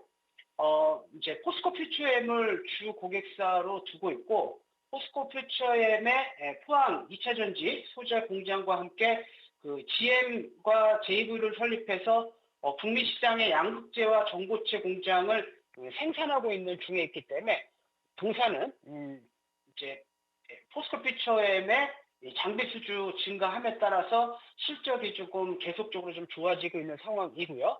또 이제 기술적인 측면에서 본다라고 한다면 특히 이제 이 음극재 열처리 장비의 경우 전통적인 인조 흑연 음극재에서 최근에 이제 그 신소재 실리콘 음극재 연료 장비까지 양산에 좀 성공한 모습이기 때문에 실리콘 음극재 시장이 커짐에 따라서 동사의 좀 수주가 증가할 것으로 좀 보고 있고 또 2020년도에 독일에서 인수한 초고온 열처리 기술을 확보해서 이 전고체 장비 수출에도 성공을 한 모습이기 때문에 지금 이제 전고체 관련 장비를 주로도 엮여져 있는 모습이고요. 전일자 이제 주가가 장중한 때 이제 상한가를 좀 치면서 급등했던 이유는 삼성전지가 전 세계 최초로 전고체 배터리 개발을 완료했는데 관련 협력사를 좀 엮여 있는 모습이기 때문에 이 원준 같은 경우에는 이런 이슈가 나올 때마다 주가가 레벨업될 가능성이 상당히 높다 이렇게 좀 보시면 될 것 같고요. 먼저 이제 재무제표를 좀 보시면요. 지금 이제 그 종목을 좀 공략하실 때 신경 써야 될 부분들은 재료가 살아있고 굉장히 좀 저평가돼 있는 종목들 같은 경우에는 이슈를 받으면서 단기적으로 좀 급등할 가능성이 높은데요. 자, 원전이 좀 그에 해당이 되는 종목이거든요. 보통 2차 전지 종목들이 올 1분기나 2, 4분기 대단히 실적이 안 좋음에도 불구하고 지금 원준 같은 경우에는 이제 3, 4분기 400억, 그다음에 영업이익 같은 경우에도 분기 굉장히 좀 큰 성과가 좀 나오고 있는 모습이고요. 특히 밑에 이제 자본 총계를 좀 보시면 전일자 어제 이제 급등 나오기 전 시가총액이 대략적으로 한 1,400에서 1,500억 정도 수준이었는데 지금 보시면 자본 총계가 한 1,250억이니까 대략적으로 PBR 기준으로 따지면 한 1.2배에서 좀 3배 수준이었기 때문에 대부분의 2차 전지 장비주들의 PBR이 3배, 4배 정도 수준임을 감안할 때 원주는 굉장히 좀 저평가된 영역에 있었다 이렇게 말씀을 좀 드리겠고요. 그다음에 이제 그 주봉상 차트를 좀 보면서 설명을 좀 드리면요. 지금 보시면 이제 원준의 월봉상을 모습을 보시게 되면 2022년도 5만 원까지 하던 종목이 지금 8,600원까지 바닥을 찍고 최근에 보시게 되면 그동안 볼 수 없었던 대량 거래량이 좀 실리면서 20주 선과 기준선을 좀 돌파하는 모습이고요. 자, 1분 관점에서 보신다라고 한다면 이렇게 이제 완전히 이 하락 추세대를 벗어나서 지금 이제 추세를 좀 돌려줬기 때문에 이렇게 좀 강한 흐름이 좀 나오고 있다 이렇게 말씀 좀 드리겠고 그다음에 이제 가격 전략을 좀 잡아드리면요. 사실 이제 이 원주는 제가 오전장의 가격 전략을 좀 드렸는데 이미 목표가에 도달을 했기 때문에 매수하는 방법하고 이제 목표가를 다시 한번 재설정해 드리도록 하겠습니다. 자, 매수는 이제 올라갈 때 추가용 매수는 하지 마시고요. 13,000원에서 12,000원 라인대 매수해 보는 전략. 그다음에 이제 목표가는 이제 동일하게 한 15,000원 정도 수준. 그다음에 손절가는 10,000원 라인대. 이렇게 대응 전략 새롭게 제시해 드리도록 하겠습니다. 이상입니다. 네, 가격 전략 매수가까지 변경을 해주셨습니다. 오늘 도움 말씀 감사합니다. 네, 감사합니다. 네, 원준의 투자 포인트 저와 함께 정리를 해보시죠. 금리 인하 수혜가 예상된다라는 부분들 강력하게 말씀을 해주셨어요. 뿐만 아니라 최근 시장 안에서 삼성전기의 이 초소형 전고체 전지 개발과 관련해서 협력사로 분류가 되면서 기대를 받고 있다. 이슈가 될 때마다 물량 모아가자라고 말씀 주셨는데요. 목표가 14,500원, 손절가 10,000원 잡고 대응해 보도록 하겠습니다. 자, 이재진 전문가 연결해서 또 종목 이야기 마저 나눠보도록 하겠습니다. 전문가님 안녕하세요. 반갑습니다. 네, 오늘은 어떤 종목 갖고 나오셨나요? 오늘 시청자 여러분들께 가지고 나온 종목은 에코프로 머티라는 기업입니다. 최근 들어서 2차전지 관련된 종목들이 반도체 관련 종목들이 죽고 나서 저점에서부터 본격적인 움직임이 시작이 됐는데요. 정확히 2달 전 삼성전자부터 SK하이닉스 반도체 관련 섹터가 좀 힘이 죽고 나서 유일하게 좀 저점에서 올라오고 있는 섹터입니다. 해당 섹터가 올라오는 이유는 여러 가지가 있을 수 있을 것 같은데요. 일단 과잉 투자됐던 부분들을 지금 이제 절감하는 데 성공을 했고요. 실제 이번 연도 2024년도 6월 기준에서 봤을 때 원가 절감이 절반까지 이어진 경우 굉장히 많았습니다. LG 에너지솔루션하고 SK온 같은 경우는 1조 규모의 원가 절감이 이루어졌고요. 그리고 추가적으로 이 추가적인 규모의 경제가 본격적으로 시작이 됩니다. 지금까지 만들어지고 있었던 공장이 완공되면서 슬슬 배터리의 생산량 자체가 늘어나는 시기가 왔어요. 이렇게 되면 규모의 경제라고 해서 굉장히 좋은 제품을 좀 더 합리적인 가격이 제공할 수 있는 상황이 되는 거죠. 여태까지 중국의 배터리 업계에 밀렸던 이유가 뭡니까? 지금 가격 경쟁력에서 좀 밀리면서 저가형 자동차에 탑재시키지 못하게 되면서 밀렸잖아요. 그죠? 이런 부분들이 완벽하진 않지만 일부 개선되기 시작하면서 본격적인 자동차 판매량이 증가할 가능성이 높아 보인다라고 좀 보시면 되겠습니다. 특히나 지금 중국에 현재 우리나라가 주요적으로 타겟팅하고 있는 시장은 유럽하고 미국 정도가 될 수 있을 것 같은데요. 두 나라 다 중국에 대한 배터리 규제, 전기장치에 대한 규제가 시작이 됐죠. 그렇기 때문에 이게 바로 9월 달에 다 있습니다. 그래서 우리 시청자 여러분들께서 본격적인 원가 절감에 성공을 했고 지금 그 규모의 경제를 통해서 저가형 자동차 라인을 좀 더 진행할 수 있으며 추가적인 중국의 경쟁에서 좀 벗어나서 제대로 된 수혜를 볼 수 있을 만한 상황이 되었기 때문에 빠르면 이번 연도부터 상승 랠리를 시작할 가능성이 높아 보이고요. 좀 늦더라고 하더라도 2025년도 1분기부터 분위기가 만들어지면서 상승에 대한 가능성이 높은 섹터라고 보시면 되겠습니다. 일단 대세 상승 섹터예요. 제가 단기적인 종목들도 좋아하지만 이렇게 대세 상승 가능성이 높아 보이는 종목들도 굉장히 좋아하거든요. 에코프로 머티가 딱 대세 상승 섹터 종목이니까요. 관심 가지고 잘 지켜보시면 되겠습니다. 제 에코프로 머티 차트 보시면서 말씀드려보도록 할게요. 현재 가격 단가 자체는요. 지금 완전 바닥권 아닙니다. 앞서 설명해드렸던 대로 반도체 섹터가 지금 이제 죽기 시작하면서 저번 달부터 본격적으로 바닥을 잡더니 상승을 시작했어요. 근데 상승 파동에서 우리는 눌림목 자리만 잘 공략해 주면 좋을 것 같습니다. 매수가 자리는 현재 가격도 사실 나쁘지 않다라고 봐서 지금 이제 11만 5천 원 라인, 목표가 자리는 지금 이제 13만 원 라인. 그리고 손절가 라인은 11만 원 라인 잡아드렸으니까 가격 확인하시면서 단기 공략 이어가 보시고요. 그리고 앞서 설명드렸던 대로 중장기적으로도 괜찮은 섹터니까 좀 더 눌림목이 나오면 매수해 주는 것도 괜찮다는 말씀 드리겠습니다. 네, 가격 전략까지 들어봤습니다. 오늘 도움 말씀 감사합니다. 네, 이재진 전문가의 종목 투자 포인트 정리를 해보도록 하겠습니다. 오늘 2차 전지가 핫하긴 핫한가 봅니다. 많은 전문가들께서 2차 전지 관련 종목들을 추천주로 좀 제시를 해주셨는데요. 2차 전지 쪽 실적 개선 기대감 살아있다라고 말씀을 주셨어요. 더불어서 미국의 중국 전기차 배터리 규제가 시행되게 되면 이 K배터리에 대한 반사이익 기대된다라고 말씀 주셨거든요. 목표가는 13만 원, 손절가 11만 원 잡고 대응해 보도록 하겠습니다. 자, 딜사이트에스의 최고의 전문가들의 수익률 대결은 내일도 계속됩니다. 지금까지 수익사항이었습니다.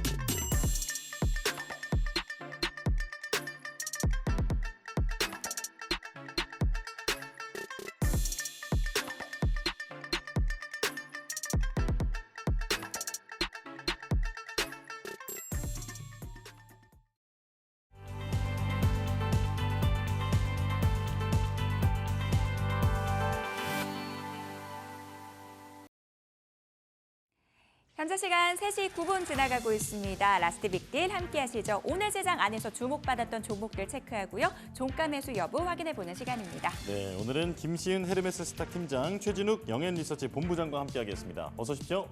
안녕하세요. 자, 종목 이야기 본격적으로 나눠보도록 하겠습니다. 오늘 가장 뜨거운 건 역시 2차 전지죠. 2차 전지 종목 내에서 먼저 한 종목 보도록 하겠습니다. 오늘 LNF 강한 상승세 보여주고 있습니다.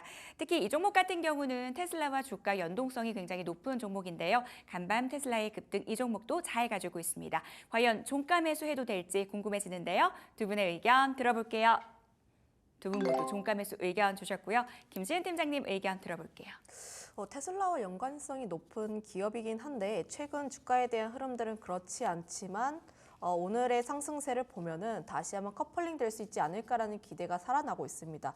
우선적으로 보게 되었을 때 그동안 테슬라가 올랐던 가장 큰 이유는 자율주행에 대한 기대감, 특히 10월 10일에 예정이 되어 있던 로보택시에 대한 기대감이었다면은 전일에 상승했던 원인들을 잘 살펴보면은 테슬라 3분기 인도량에 대한 기대감, 거기다가 더해서 유럽 쪽에 대한 전기차 업황이 바닥을 쳤다라는 인식으로 인해서 올라온 부분들이 있어요. 저는 그 점이 있어서 그동안 테슬라가 상승을 했을 때 2차전지보다는 자율주행 쪽에 조금 더 집중을 했지만 어제를 기점으로 해서 2차전지 종목군들에 대한 관심도가 크게 상승했다라고 보시면 좋을 것 같습니다. 지금 업황에 대한 부분에서 바닥은 쳤다라는 인식이 대다수인데 그럼 과연 여기에서 업황이 더 개선되기 위해선 Q라든지 P가 함께 확대가 될 필요가 있는 상황들, 특히 실적에 대한 개선세가 나와주기 전까지는 앞으로의 뉴스 플로우가 가장 중요하다라고 보시면 좋을 것 같은데 저는 그 역시도 테슬라가 가장 크게 좌우한다라고 보시면 좋을 것 같아요. 10월에 예정되어 있는 이벤트를 잘 살펴보면은 10월 2일에 테슬라의 3분기 인도량이 발표가 될 예정인데 현재 시장에 대한 기대치 자체가 좀 높게 올라와주고 있는 상황들, 특히 지난 1분기와 2분기를 보게 되었을 때 잘 안 나왔습니다. 그동안 미국 전기차 시장에 대한 YOY 대비했을 때 성장률 자체를 테슬라가 좀 깎아먹고 있었던 부분들이 있어서 3분기 인도량이 잘 나오게 된다면 지금 미국 같은 경우에는 다시 한번 턴을 할 수 있지 않을까라는 기대감이 나와주고 있는 상황이라고 보시면 좋을 것 같고요. 그다음 10월 10일에 로보택시 또한 공개가 될 예정인데 저는 로보택시가 나오고 테슬라의 FSD가 사람들의 시선을 어떻게 끌어모을 수 있을 것인지, 그래서 테슬라라는 전기차를 어떻게 매력적으로 포장할 것인지 역시도 중요하다고 보시면 좋을 것 같고 지금 시장에서 3천만 원대 중저가 차량 모델 2도 공개되지 않을까라는 기대도 나와주고 있어서 지금 테슬라에 예정되어 있는 이벤트가 상당히 많다라고 보시면 좋을 것 같아요. 그다음에 10월 18일에 테슬라의 3분기 실적이 발표가 될 예정인데 사실 그동안 높은 영업이익률을 자랑했던 테슬라가 지난 영업이익률이 5%인가 굉장히 낮게 나왔습니다. 바닥을 딛고 다시 한번 턴을 할 가능성이 굉장히 높은 상황 속이라서 현재 테슬라와 연관이 되어 있는 종목군들에 대한 관심도가 저는 유력하다라고 보시면 좋을 것 같아요. 그동안 셀 쪽에 대한 관심도가 굉장히 많았습니다. LG 에너지 솔루션을 비롯한 셀 쪽에 대한 관심도가 굉장히 많았다면은 이제부터는 소재라든지 장비 이쪽에 대한 관심도가 확산이 될 것으로 보여지고 있는데 저는 그 안에서도 테슬라와 연관이 되어 있는 종목군들에 조금 더 집중해 볼 필요가 있지 않을까라는 의견도 드려보도록 할게요. 네, 배터리 소부장주. 네, 질문을 좀 드리고 싶어요. 이번엔 최진욱 본부장님께 좀 같은 질문을 드리고 싶은데요. 김시은 팀장님께서 2차 전지 내에서 셀사보다는 그래도 소재 장비 그 안에서도 테슬라와 연관성 있는 종목을 중심으로 본다라고 말씀 주셨는데요. 본부장님께서는 2차 전지 내에서 어떤 쪽으로 좀 보고 계세요?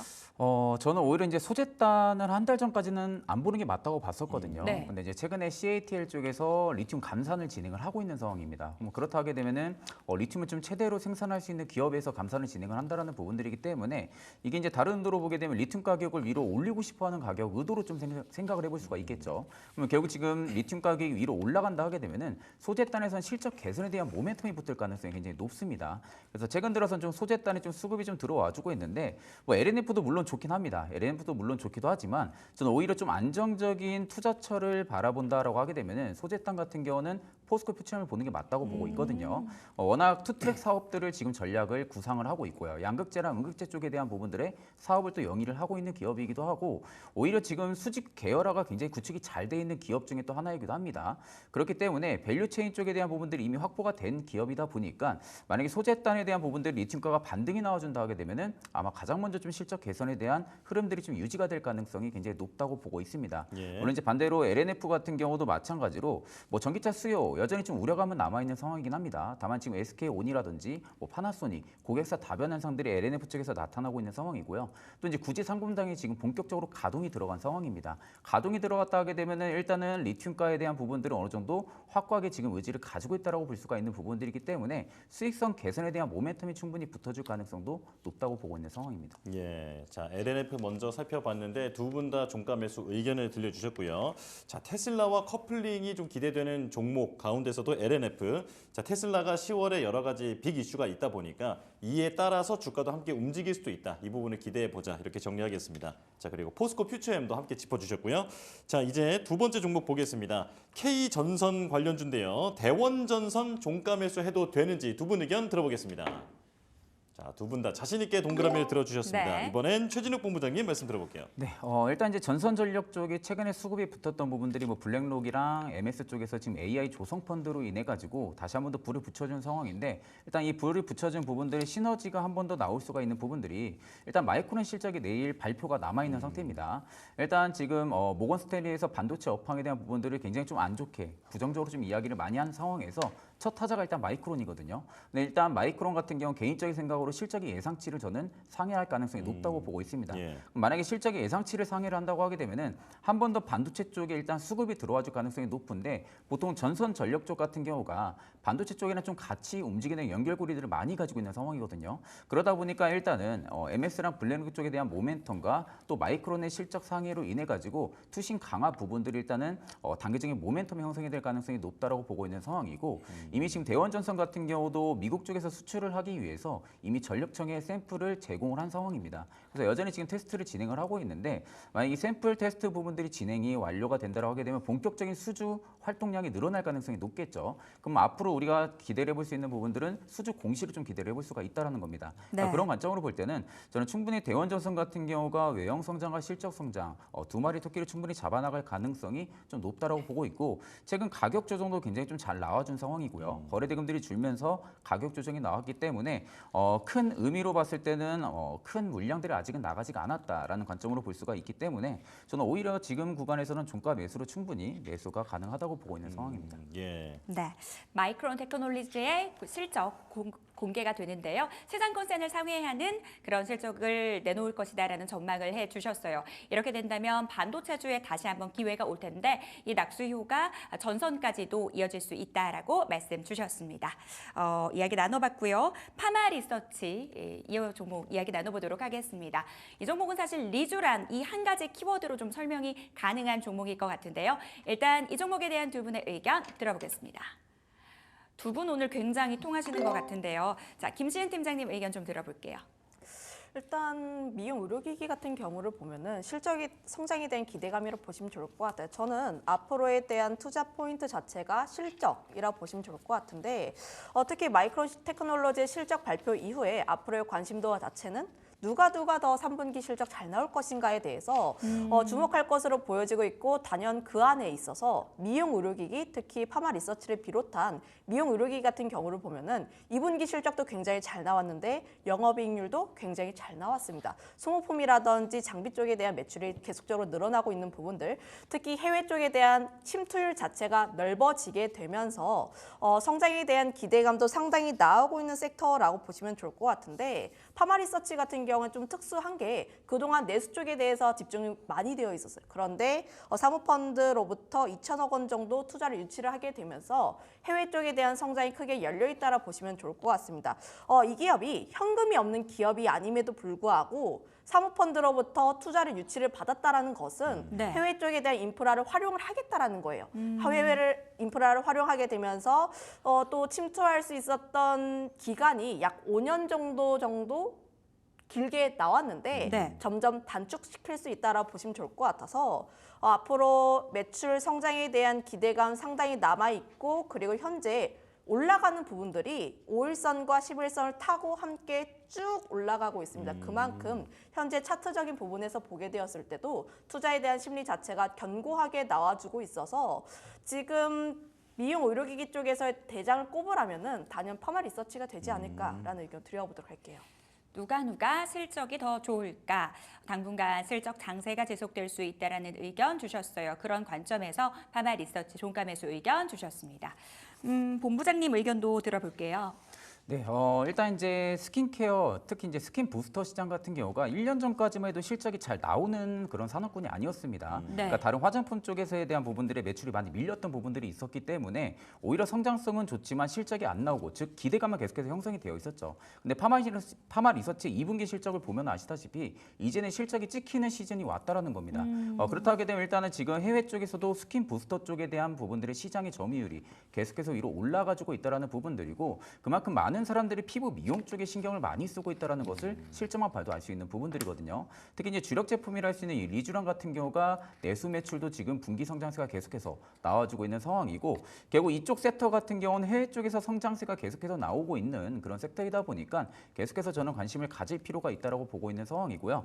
특히 이제 파마 리서치 같은 경우도 중장기적으로 지금 수출 국가를 확대를 하기 위해서 계속해서 인증을 많이 받고 있는 상황입니다. 인증을 꾸준하게 받고 있다는 것은 앞으로도 계속해서 수출 다변 현상들이 좀 나타나질 수가 있다. 그러면 결국 2분기 실적이 피크아웃이 아니라 2분기 실적이 하나의 시발점이 될 수가 있는 겁니다. 그러니까 그런 관점으로 볼 때는 지금의 주가가 굉장히 고가권이라고 볼 수는 있어요. 고가권이라고 볼 수는 있지만 외국인의 매수 자금이 지금 3일 넘게 다시 들어와주고 있는 상황이고, 5일선이 이렇게 보통 이탈하지 않고 조정을 주면서 저점을 올린다는 것은 여전히 매도세보다 매수세가 우위에 있다는 겁니다. 그렇기 때문에 저는 오히려 손익비적인 부분으로 놓고 본다 하게 되면은 5일선만 이탈 안 해준다라고 하게 되면은 충분히 단기적인 관점도 접근이 가능하다고 보고 있는 상황입니다. 예, 실적이 나오는 피부 미용주 대장은 바로 파마 리서치다. 주가가 앞으로 올라갈 여지가 충분히 남아있다. 자, 두 분의 의견 다 들어봤습니다.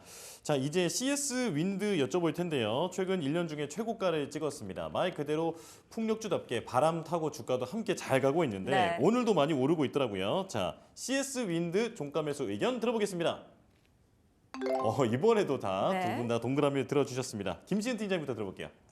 일단 오늘 CS 윈드를 비롯한 신재생 에너지 쪽에서의 강세 흐름들이 나와주고 있는데 지금 결국 신재생 에너지 같은 경우에 금리 인하 쪽에 대해서 수혜를 받을 수밖에 없는 부분이라 보시면 좋을 것 같아요. 결국 투자를 단행을 하는 데 있어서 금리가 인하된다라는 것은 앞으로 성장에 대한 여지가 굉장히 크게 열려 있다라고 보시면 좋을 것 같고, 특히 뭐 해상풍력 쪽에 대해서는 그동안 시장에서의 관심을 많이 받았습니다. 해상풍력과 태양광 두 개를 비교를 했을 때 현재 실적이 잘 나오고 있는 쪽은 해상풍력이라고 보시면 좋을 것 같고, 2분기 실적을 보게 되었을 때도 CS 윈드라든지 동국 SNC 쪽에 대한 실적을 보게 되었을 때 실적이 턴어라운드, 그러니까 해상풍력 같은 경우에는 2분기 실적이 잘 나왔는데 하반기 실적도 잘 나올 것이고 내년에 대한 실적 역시도 함께 기대가 되는 부분이라고 보시면 좋을 것 같아요. 물론 현재 트럼프에 대한 리스크가 어느 정도 있고 IRA 법안 폐지에 대한 우려가 어느 정도 나와주고 있긴 하나 과연 트럼프가 IRA 법안을 폐기를 할까라는 부분에 있어서 저는 그렇지 않을 것이다라고 보시면 좋을 것 같고, IRA 법안에 대해서 수혜를 받는 대다수가 공화당 혹은 집권지이다 보니까 이런 부분에 있어서 저는 그에 대한 리스크는 거의 없다라고 보시면 좋을 것 같아요. 거기다가 더해서 지금 미국향 타워 같은 경우가 공급 가격 인상에 대한 내용들이 나와주고 있는데 지금 CS 윈드가 미국 쪽에 대한 매출 자체가 굉장히 높습니다. 그러면 결국 영업이익률 자체가 올라간다라는 측면에서 보게 되었을 때는 좀 천천히 올라가더라도 매출에 대한 확실히 찍히는 쪽이 CS 윈드라는 점을 감안을 하면 좀 중장기로 보실 분들은 CS 윈드가 좀 더 적합하지 않을까라는 의견도 드려보도록 할게요. 네, 자, 실적도 나오는데 금리 인하 수혜 대표 섹터고, 그리고 미국향 타워의 판가도 인상이 됐다. 말씀을 해주셨고요. 자, 최진욱 본부장님께서 말씀을 들려주시죠. 일단 이제 CS 윈도 결국 이제 신재생 쪽 같은 경우는 이제는 바라볼 만한 시즌이 왔다라는 부분들은 결국 이제 가장 큰 코멘트는 금리 인하입니다. 네. 보통 이제 신재생 쪽 같은 경우가 대규모로 자금을 조달을 해서 프로젝트를 진행을 할 수밖에 없는 부분들이거든요. 그러면 결국 이제 기준금리가 높아져 있으면은 가격적인 부분들의 부담감을 많이 느끼는 업체들이 많기 때문에 실질적인 프로젝트를 진행을 많이 못합니다. 근데 지금 기준금리를 계속해서 인하를 한다라고 하게 되면은 실제적으로 신재생 사업 쪽에 시너지가 좀 붙어질 가능성이 높고, 그리고 이제 신재생 쪽의 가장 큰 부분들은 판가 상승이라는 거죠. 금리 인하가 나타나게 된다고 하게 되면은 고객사들한테 더 비싼 가격의 제품을 판매를 할 수가 있습니다. 그러다 보니까 결국에는 ASP 즉 판가 상승에 좀 유리하다라고 볼 수가 있는 부분들이고, 지금 CS 윈드가 실적이 돌아섰어요. 지금 흑자로 전환이 된 상황인데 PBR 밴드 기준으로 놓고 보면 한 3배 정도 수준이 나옵니다. 근데 지금 보통적으로 PBR 밴드로 놓았을 때는 지금 가격의 고평가가 절대 아니라는 것을 우리가 지표로만 봐도 알 수 있는 부분들. 이미 PER 밴드 같은 경우 거의 저평가 부근에 와 있다라고 볼 수가 있는 부분들이기 때문에 이제부터 실적에 대한 탄력이 붙을 가능성이 굉장히 높다라는 거죠. 그러면 결국 하부 구조물 쪽에 대한 매출 성장을 충분히 기대를 해볼 수밖에 없는 그런 상황이다 보니까 그런 관점으로 볼 때는 오히려 저는 단기적인 관점도 좋고요. 중장기적으로도 CS 윈드 끌고 가보셔도 나쁘지 않은 수익률 안겨줄 거라고 보고 있는 상황입니다. 그럼 또 여기서 좀 궁금해지는 네네. 게요.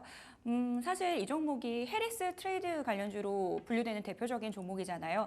미국 대선 아직 많이 남았고 만약에 분위기가 반전이 되게 된다면 해리스 떼고 보더라도 여전히 매력적인 종목인 거예요?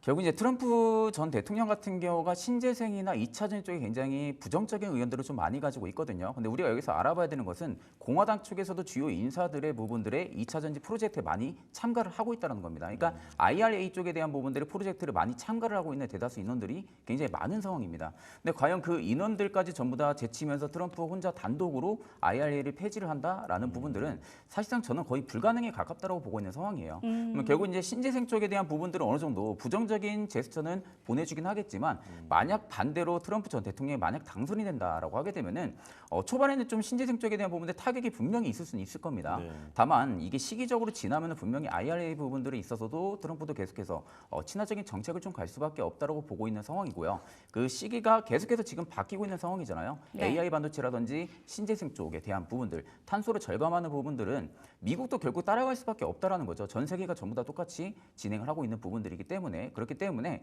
단기적인 충격이 오면 저는 오히려 눌림목 매수가 맞다고 보고 있고요. 결국 큰 키워드는 금리 인하라는 키워드가 있기 때문에 저는 오히려 눌림목이 나와준다라고 하게 되면은 분할적으로 매수 관점이 맞다고 보고 있는 상황입니다. 두 분 모두 공통적인 목소리를 내주셨어요. 트럼프 리스크 제한적일 것이다 라는 이야기 정리해 보도록 하겠습니다. 자, 토큰증권 관련주 쪽에서 한 종목 보도록 하겠습니다. 법제화 논의가 본격화되면서 관련주들 시장 안에서 주목받고 있는데요. 핀거에 대한 두 분의 의견 바로 들어볼게요. 이번에는 좀 엇갈렸습니다. 이번에는 본부장님 의견부터 좀 들어볼게요. 일단 이제 핀거를 제가 매수 의견을 드렸던 부분들은 단기적인 관점으로 봤을 때 한번 펌핑이 나와줄 수 있을 만한 그런 위치적인 구간까지 와 있기 때문에 좀 매수 의견을 드렸던 부분들이고요. 일단 STO 쪽 관련해서 지금 법제화 이야기가 굉장히 많이 나와주고 있는 상황이죠. 특히 지금 미국 같은 경우도 마찬가지고 프랑스 같은 경우도 마찬가지고 STO 법제화 부분들이 있어서 굉장히 힘을 많이 실어주고 있는 상황입니다. 그러면 결국 저희 대한민국 같은 경우도 실질적으로 미국이나 프랑스 다른 유럽들도 똑같이 STO 쪽으로 가고 있는데 같이 갈 수밖에 없다라는 그런 수순으로 바라볼 때는 그 이제 시기적인 부분들이 문제이긴 하겠지만 법제화는 저는 될 거라고는 보고 있는 상황입니다. 다만 지금 시장에서는 STO 관련해서 법제화 부분들이 다시금 이슈가 지금 부각이 되면서 그에 따른 수급이 지금 이어지고 있는 상황이다 보니까 아마 이게 한 거래일 부분들의 거래대금에 맞추는 부분들이 아니라 보태도 한 2, 3거래일 일주일 정도는 충분히 수급이 이어질 가능성이 높다라고 보고 있는 상황이고요. 핀거 같은 경우도 지금 주요 라인 때까지도 충분히 올라와 준 상황입니다. 거래대금까지 터지면서 그렇기 때문에 저는 추가적인 상승을 바라보고 좀 종가 매수 의견을 좀 드렸습니다. 시기의 문제제 결국 법제화가 될 것이다라는 측면에서 이 종목 종가 매수 의견 주셨어요. 김시은 팀장님 의견은요? 일단 기본적으로 저는 지금 STO 관련했을 때 테마로 보고 있는데 네. 테마주를 접근을 할 때는 이벤트가 어느 정도 예정이 되어 있을 때 사실 그때는 좀 얼마 남지 않았을 때 접근을 하기에는 다소 무리가 있지 않을까라는 생각을 가지고 있어요. 제가 지난주에도 대왕고래 관련 이야기를 드렸을 때도 네. 이벤트를 앞둘 때는 세론에 대한 가능성이 있으니 지금부터는 좀 관망을 하자, 오히려 눌림이 나왔을 때 그때는 관심 있게 볼만한 자리가 맞다라고 보셨는데 지금도 마찬가지입니다. 26일에 지금 STO 포럼 조찬 간담회가 개최가 될 예정인데 저는 이 이벤트를 앞두고 섣부르게 매수를 하기에는 다소 무리가 있다라고 보고 있고요. 물론 지금 차트적으로 보게 되었을 때 굉장히 매력적인 자리이긴 해요. 제가 원고를 작성했을 때와 다르게 현재 주가에 대한 위치가 살짝 낮아져 있는 상황들, 지금 10,000원이라는 가격대만 이탈하지가 않는다면은 저는 매수에 대한 관점을 유지를 하고 싶긴 하나 네. 다만 이벤트를 앞두고 있다라는 점, 이거 하나가 좀 걸리기 때문에 지금은 조금 관망을 하자라는 의견 드려보도록 하겠습니다. 다만 네. 보유하신 분들 같은 경우에는 10,000원이라는 가격대에 이탈하지 않는다면 계속 홀딩에 대한 의견 드려보도록 할게요. 네, 핑거에 대한 두 분의 의견까지 함께 들어봤습니다. 저희는 마감 지보 듣고 돌아올게요.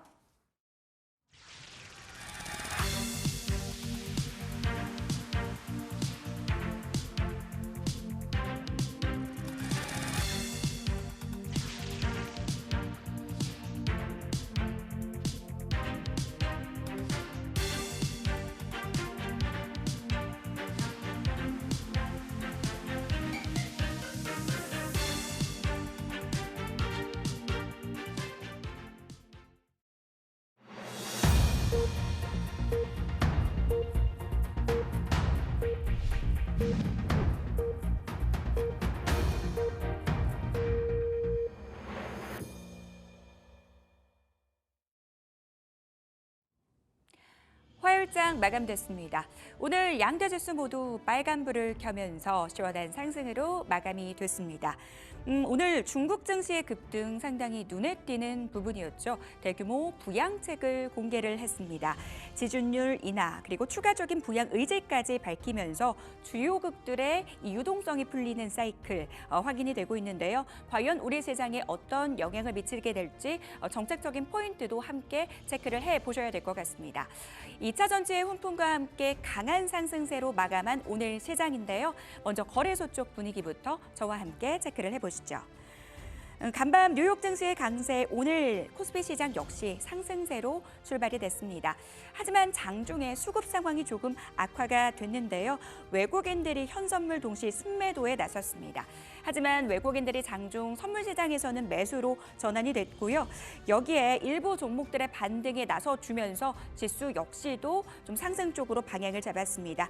중국 증시의 급등 분위기 전반적으로 이어졌고요. 지수의 상승 탄력 더해진 모습 확인하실 수가 있습니다. 오늘 코스피 지수 무려 1% 넘게 상승으로 마감이 됐습니다. 2,631포인트를 기록했고요. 장 막판에 반도체 종목들 힘을 냈다라는 점 중요 포인트로 좀 잡아볼 수가 있을 것 같습니다. 바로 이어서 코스닥 시장으로 넘어가 보시죠. 오늘 제가 멘트를 쓸 때까지만 하더라도 상대적 강세가 눈에 띄었다라고 이야기를 했는데요. 코스피가 장 막판에 많이 쫓아왔습니다. 일단 수급적으로 외국인과 기관의 동반 순매수가 있었는데요. 작년 9월 이후 처음으로 7거래일 연속 강세 행진을 이어간 코스닥 시장입니다. 2차 전지의 강세, 오늘 시장의 강세를 이끌었다라고 해도 무방할 정도로 오늘 관련주 내에서 강한 상승이 나왔는데요. 특히 오늘은 2차 전지 소부장 안에서도 상승이 확인이 됐습니다. 1.6%대 강세 흐름 나왔고요. 767선 기록했고 상승 종목의 개수가 1,000개가 넘어서는 상승 분위기가 만연한 오늘 코스닥 시장이었습니다. 자, 바로 이어서 시가총액 상위 종목들의 움직임 짚어보도록 하겠습니다. 대장주 삼성전자와 SK하이닉스 장 막판에 그래도 상승으로 반전이 되면서 지수의 상승 탄력을 더하는 데 1등 공신 역할을 했습니다. 레거시 업황에 대한 우려가 지속적으로 제기되는 상황에서 국내 증권사에서 반박 리포트를 지속적으로 내고 있는 상황인데요. 삼성전자는 0.9%대 반등, 하이닉스도 0.93% 시원한 반등이 나와줬습니다. 오늘 셀 3사 일제히 강세입니다. 오늘 시장 상승의 주역이 2차 전지라고 해도 과언이 아닐 텐데요. LG엔솔이 4% 넘는 급등세로 마감이 됐습니다. 자, 오늘 장 마감 이후에 또 이 밸류업 지수가 공개가 되는데요. 장 초반에 부진한 흐름을 보였었던 현대차가 1.6%대 강세로 마감이 됐고요. 더불어서 KB금융은 하지만 4.59% 크게 밀리면서 마감이 됐습니다.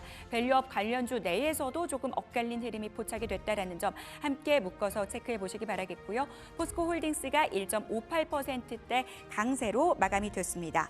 신한제주가 0.72%대 강세, 삼성 SDI가 2% 넘는 상승으로 마감이 됐고요.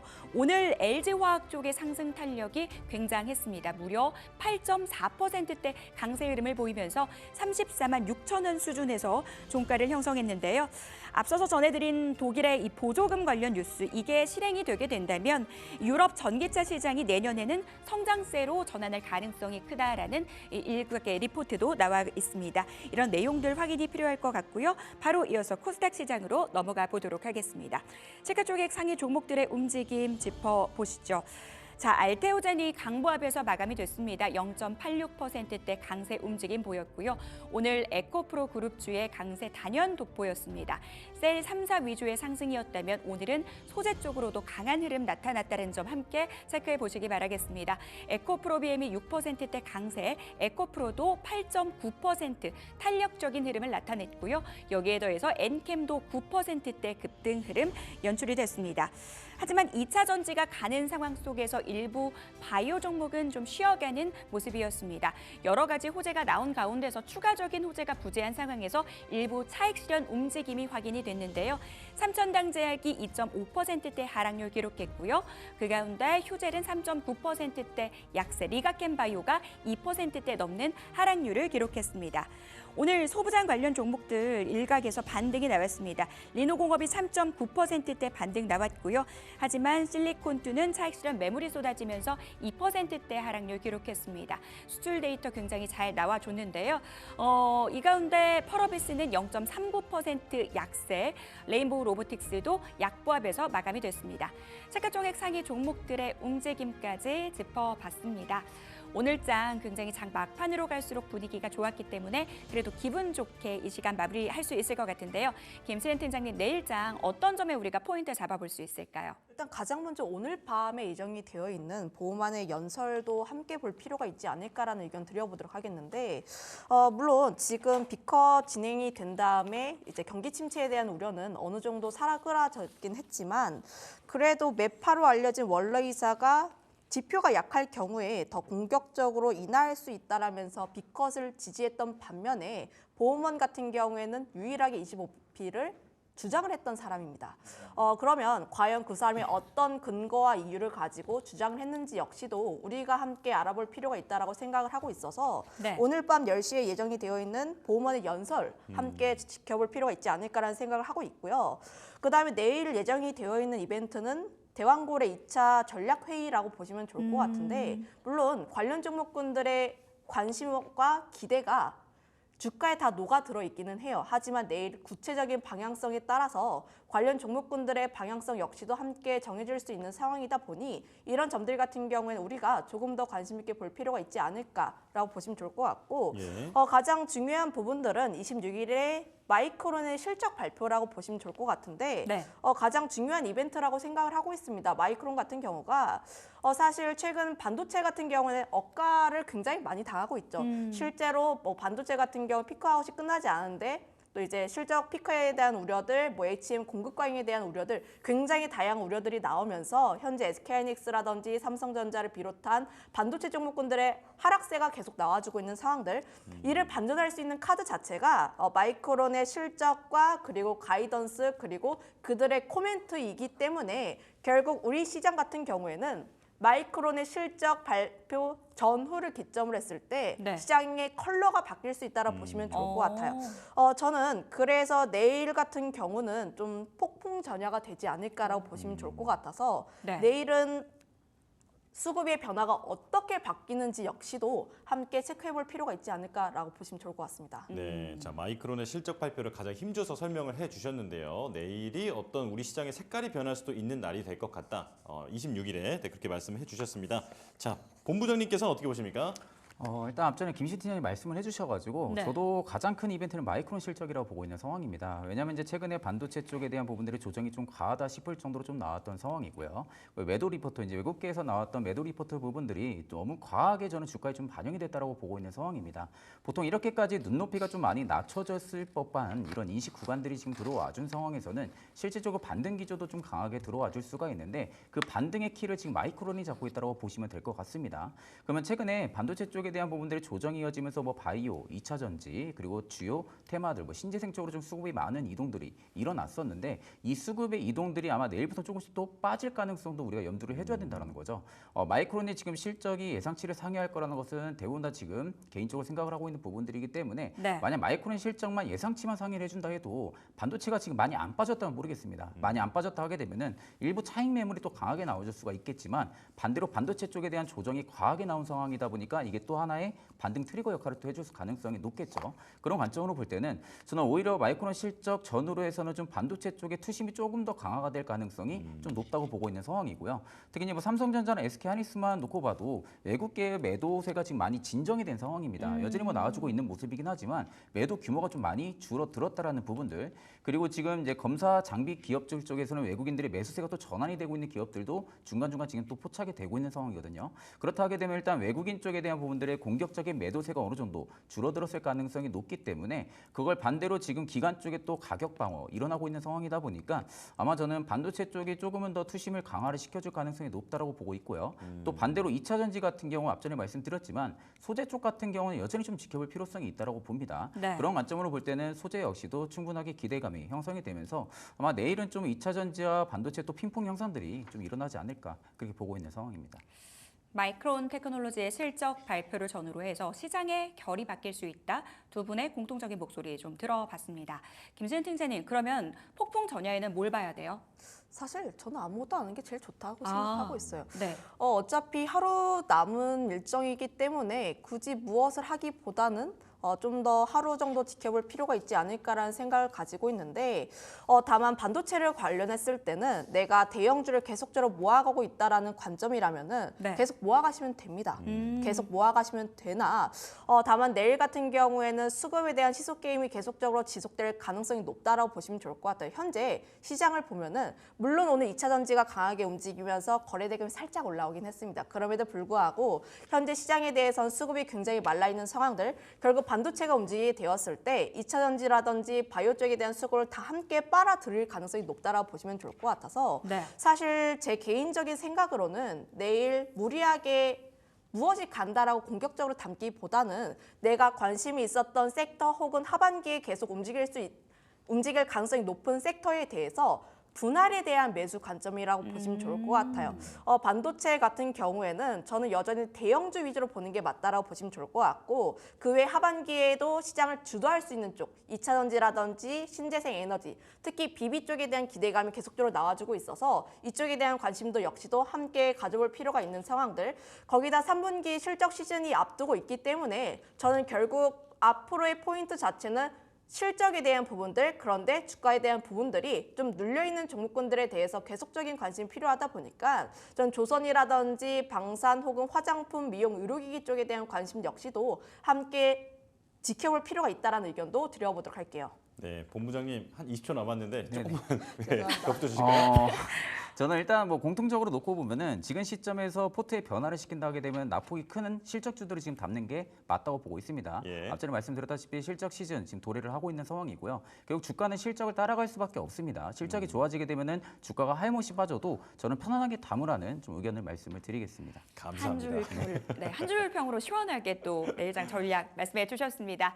자, 딜사이트 마감 노트 오늘 저희가 준비한 내용 여기까지입니다. 네, 저희는 내일 다시 돌아오겠습니다. 시청해주신 여러분 고맙습니다.